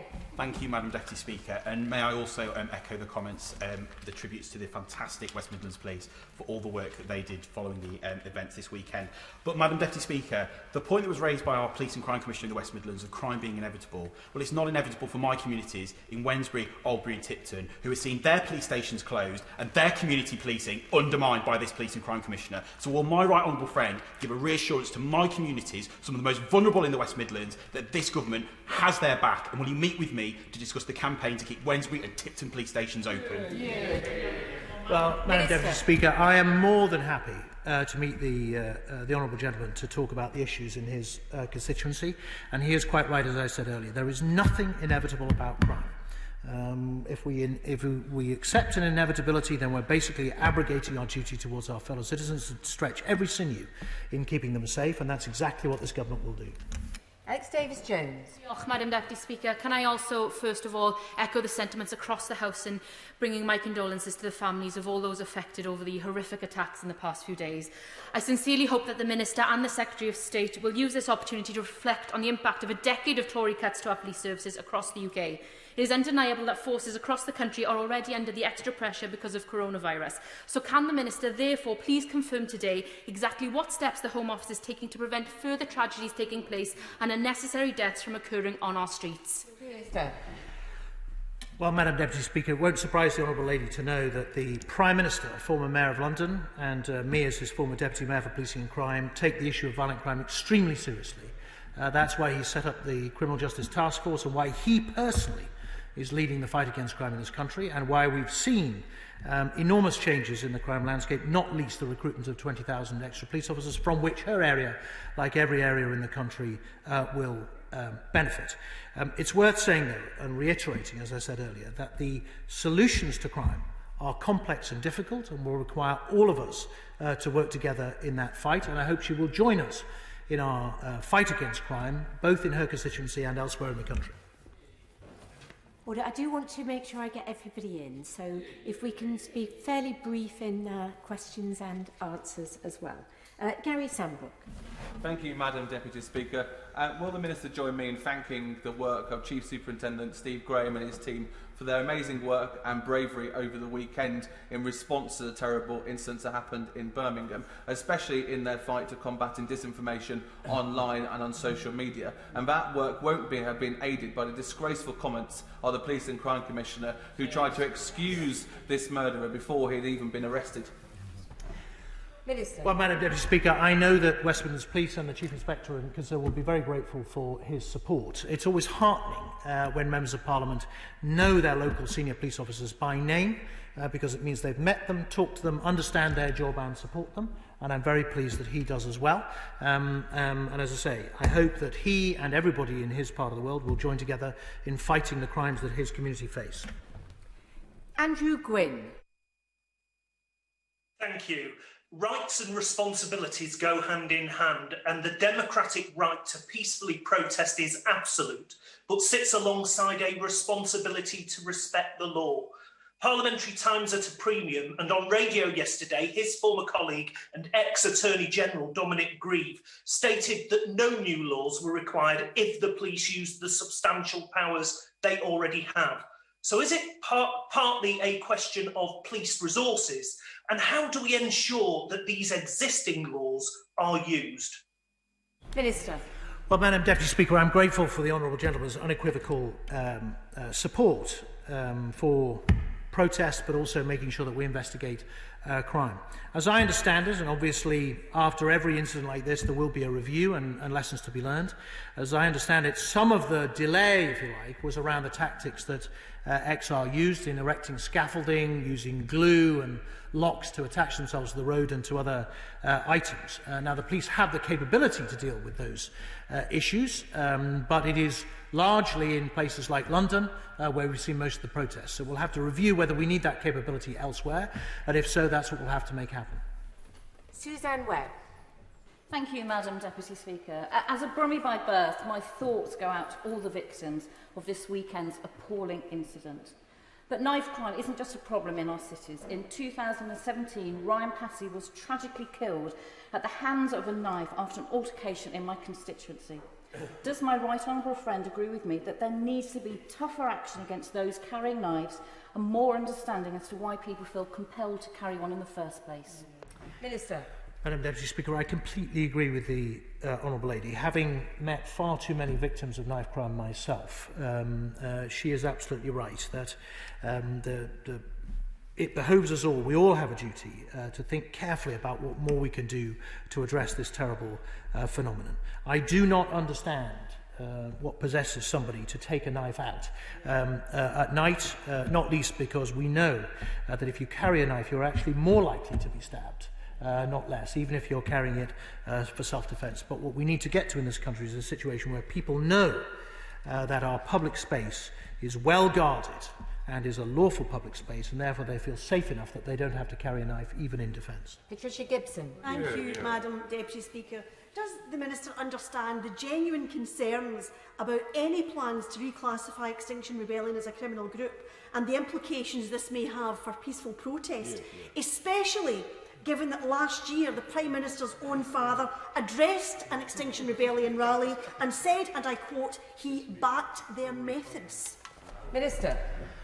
Well, Madam Deputy Speaker, the classification or otherwise of any group in this country depends upon their conduct. Whether the Extinction Rebellion in its widest sense needs to think about perhaps that group within its number that is employing these extreme tactics, and whether it's appropriate for them to be members of the organisation is for them. But as I say, we keep all these things under review constantly, and it's all a reflection of the conduct of individuals in society as to how they're classified. Nicola Richards. Thank you, Madam Deputy Speaker. West Midlands Police did a remarkable job under difficult circumstances this weekend, and I'd like to pay a special thank you to the emergency services involved, and my condolences go to the families of the victims. Can he assure me, assuming the suspect is convicted, this man will have the full weight of the law brought against him for these horrendous crimes? Because the people of Birmingham, like neighbouring West Bromwich East, are demanding this, and we want everyone to know that the West Midlands is a fantastic place to live and work. Minister. Well, Madam Deputy Speaker, notwithstanding the Honourable Lady's obvious concern for justice to be served for those victims, I obviously can't comment on the case or indeed whether the person who I understand in custody, what they're being held in custody in connection with. But I know that those people who are involved in the investigation and then prosecution and the conviction of whoever is identified as perpetrating this crime will certainly have the sentiments that she'd expressed in the front of their minds. Richard Bergen. Thank you, Madam Deputy Speaker. Direct action is a proud part of our history and democracy. Through it, the Chartists and suffragettes helped secure the right to vote. Trade unions won the 8-hour working day and paid holidays, and it played a key part in securing legislation for gay rights and for women's and racial equality. If pursued, wouldn't the Home Secretary's suggestion of defining Extinction Rebellion as a criminal gang be a betrayal of our proud tradition of civil liberties? Minister. Madam Deputy Speaker, direct action is not the same thing as a crime. And if the honourable gentleman is saying that there are certain crimes that he wishes to ignore, then I'm afraid the opposition is in a very difficult place. I am the Minister for Policing and Crime, and where under our current law, as approved through this House, somebody commits a crime, then I have no choice other than to condemn it. Lee Anderson. Thank you, Madam Deputy Speaker. The people of Ashfield can see no benefit in protesters gluing their ears to the pavement, spraying red dye on our monuments or camping out in trees on Parliament Square. Extinction Rebellion are now public nuisance #1 due to the disruption they cause, as well as the massive cost to our emergency services when, quite frankly, they have better things to do. Does my right honourable friend agree with me that this group should be classified as a crime group and feel the full weight of the law if they continue to disrupt members of the public from going about their daily business? Minister. Well, Madam Deputy Speaker, I know the honourable gentleman is the genuine voice of his constituency and his constituents, and he will have received many emails on this issue from them. As I said earlier, the classification of any particular group depends on their conduct in society. And where a crime is committed, obviously that should be investigated and prosecuted and punished accordingly.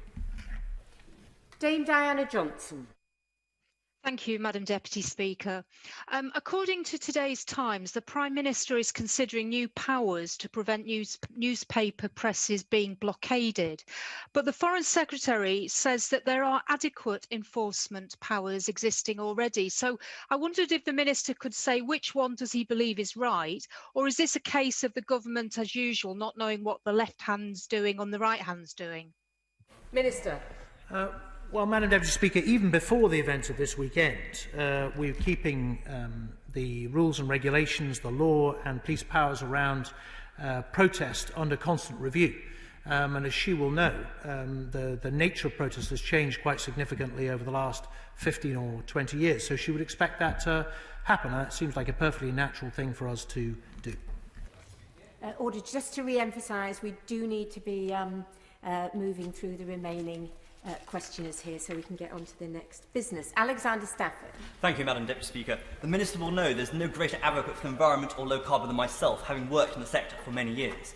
But does he not see and does he not agree that the advocates, the actions of Extinction Rebellion, whether it's vandalism, blockading, or even threatening to have MPs shot in the head, as their founder said, undermines the good cause? And would you agree with me that we should root out extremists, be they far left, far right, or they're eco-extremists?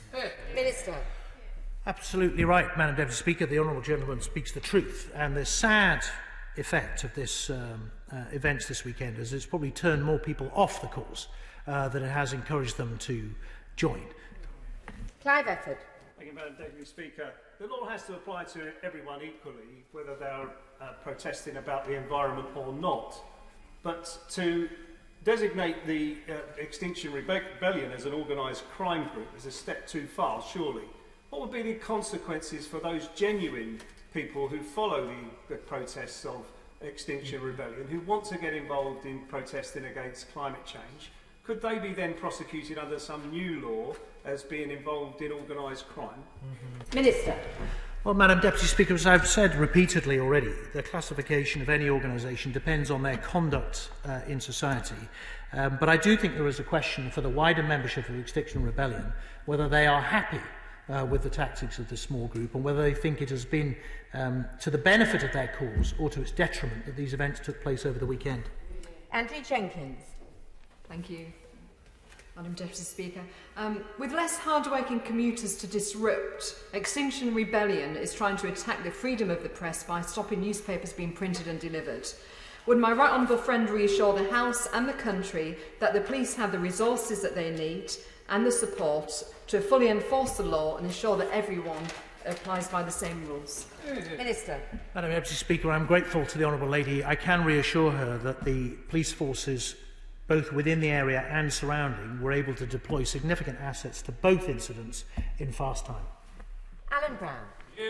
Thank you, Madam Deputy Speaker. In an ideal world, Extinction Rebellion wouldn't feel the need to protest. And the Minister said in his opening statement, the UK government's doing a lot of good work regards climate change. Now, they might be doing some good work, but it's not enough. The reality is the UK government's not on track to meet its 4th and 5th legally binding carbon budgets, and they're not even aligned to net zero. Disagree with me, one simple measure the government could do that would make an important statement is to re-establish a standalone department for energy and climate change. Minister. Well, Madam Deputy Speaker, once again, the honourable gentleman is asking a question which is outside of my purview.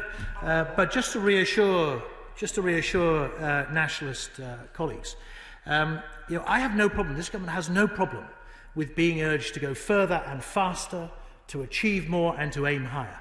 What we have a problem with is people who commit a crime in order to do so. Joy Morrissey. Thank you, Madam Deputy Speaker. Will my right honourable friend join me in paying tribute to Thames Valley Police for the excellent work they've done over this summer? And would my right honourable friend agree that we have had a summer of discontent and protests and some would say lawlessness over the past months? And would my right honourable friend agree that we, the public, are looking now to the police to restore law and order on our streets? And I hope that we will give them full law and order with a crackdown starting with Extinction Rebellion for their campaign against free speech, democratic values and rule of law. Well, Madam Deputy Speaker, I would reassure the honourable lady that actually our streets have been very orderly, often more orderly than usual during this pandemic lockdown. Indeed, crime has been significantly lower than we would have expected, which is great news. Notwithstanding the impact, if you like, or the amplified impact of this protest, and I'm more than happy to congratulate Thames Valley Police, and I'll be able to do so tomorrow morning in person because I'm visiting them. Rachel Maskell. Madam Deputy Speaker, as our planet is burning, flooding and melting, causing people to be starving, migrating, fighting and dying, should the government not respond to this climate crisis by urgently bringing forward emergency legislation to mitigate against climate crime, rather than plotting to criminalise peaceful and currently lawful environmental protectors? Minister. Well, Madam Deputy Speaker, we're only criminalising people who commit criminal acts. And I think that's the point over the weekend, and we shall see where those charges eventually land. As I said earlier, this government has done an enormous amount on climate change, and while I don't have a problem with being urged to go further and faster, ignoring the progress we've made does no one any service. Marion Fellows. Thank you, Madam Deputy Speaker. Non-violent civil disobedience is a common practice tool used by protest groups throughout history to demand change. Branding them as criminals is not the right way forward. My honourable friend, the member for North Ayrshire, and Aaron, reminded us earlier that the Prime Minister's own father spoke at a protest organised by Extinction Rebellion. Does the Home Office really wish to criminalise him and others like him?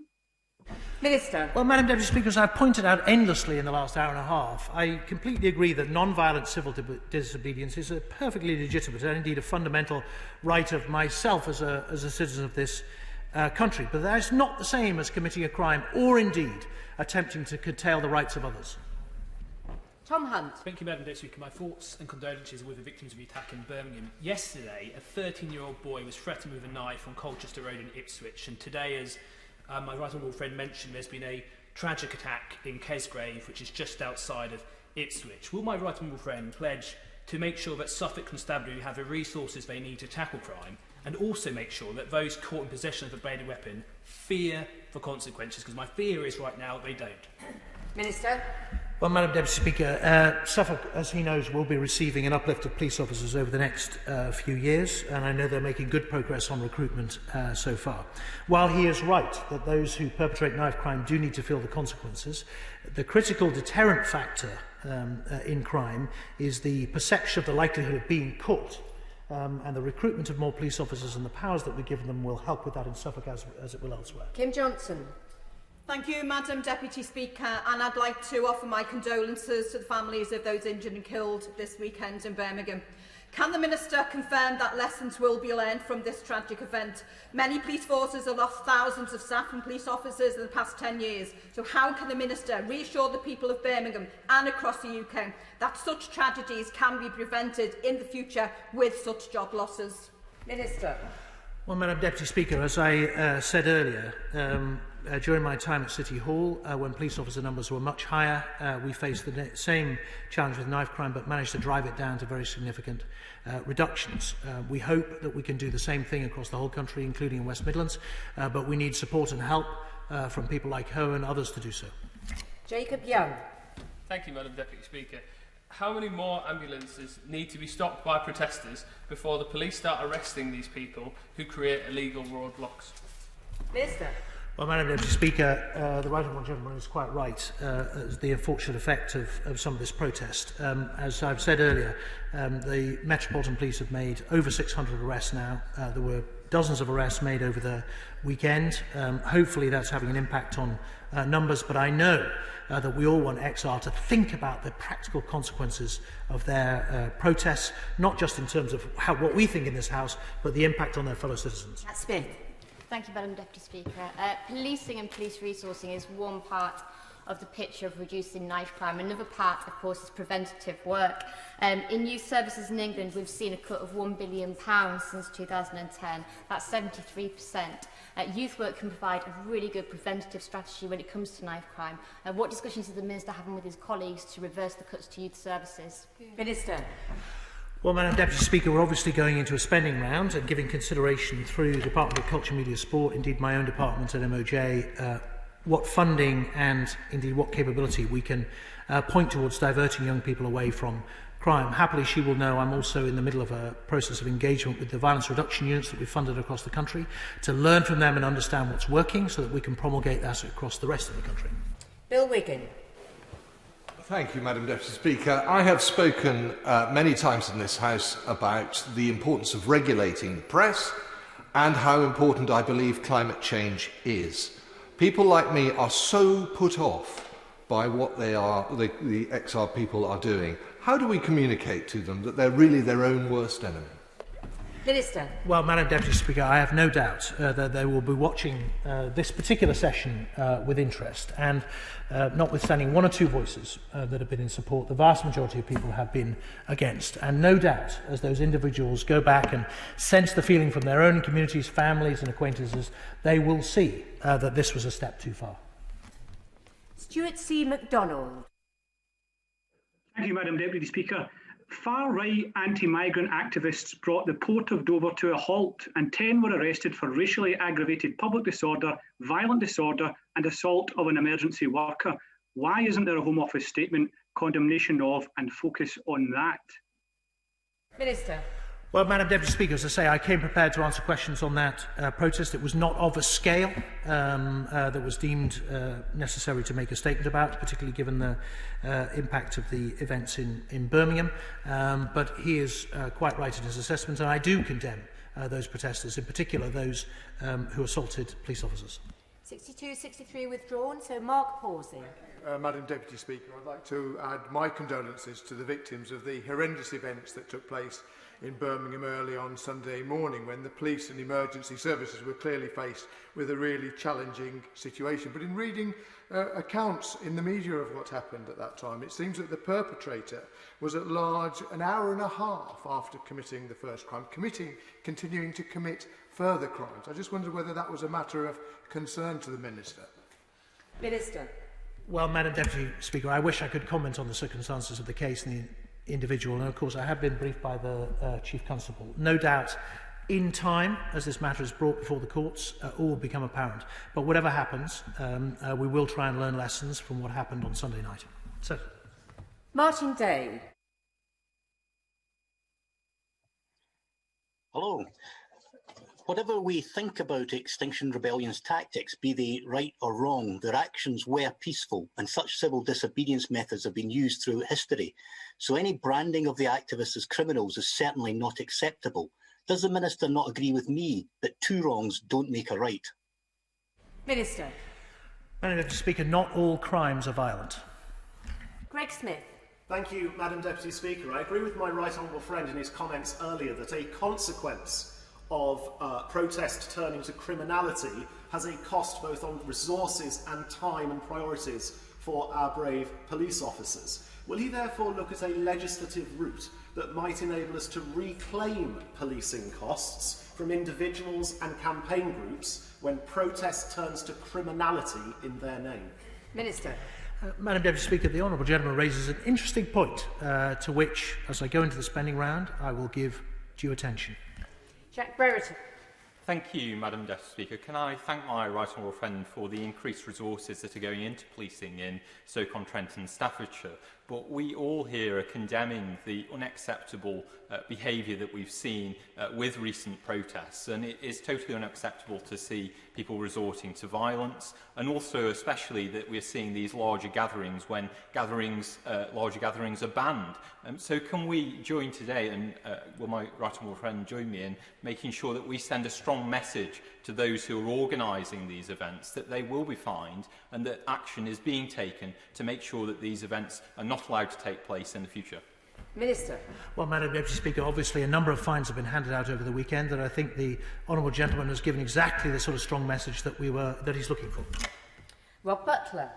Thank you, Madam Deputy Speaker. As a former journalist, I was appalled at the chilling attempts to quash the free press by extremists at the weekend. Day in, day out, reporters risk their lives around the world in their determination to seek and expose the truth that is then printed on newspapers and the very print works that X are blockaded. So does my right honourable friend agree with me that no protest group has the right to override those committed journalists and try to dictate their version of the truth? Minister. Madam Deputy Speaker, the honourable gentleman is exactly right. If anything, the protest highlighted, certainly to me and I know to many millions of our fellow citizens, the miracle that is a newspaper, that information is brought to us from across the globe, printed, and drops through the letterbox, day after day after day, without let or hindrance. And I think, if anything, the protest highlighted the value of that resource. Imran Ahmed Khan. Madam Deputy Speaker, it is with regret that since their inception, we have witnessed Extinction Rebellion adopt increasingly radical measures which masquerade upon an environmentalist platform, but in truth is a considered ruse to gain support for their Marxist agenda, which attack British values predicated upon freedom and pluralism, blocking ambulances and seeking to constrain press freedom being but two examples from a plethora of behaviours that demonstrate their devious agenda. Her Majesty's government was elected with a mighty mandate from the British people to restore their ancient rights and freedoms threatened whether from Brussels or from the barricade. The fine people of my constitution of Wakefield expect us to deliver on that continent. Can the Minister outline what steps the government will take to neutralise XR's disruptive and dangerous tactics? Minister. Well, Madam Deputy Speaker, I'm grateful for the honourable gentleman's stentorian support. He is quite right that people want to see a sense of order in this country, and that is exactly what we're going to put in place and what we're beavering away to make happen across the country in his constituency and elsewhere. Final question, Alex Shelby. Thank you, Madam Deputy Speaker. In my constituency, I often meet with climate activists, people from the Green Party. Two of them have stood against me in previous elections, and I can honestly say they are thoroughly decent, engaging, polite, and lobbying me for situations to be done. That's in stark contrast to what we're seeing at the moment. And the idea that we can say, well, they were only attacking 5 billionaire press barons is simply wrong.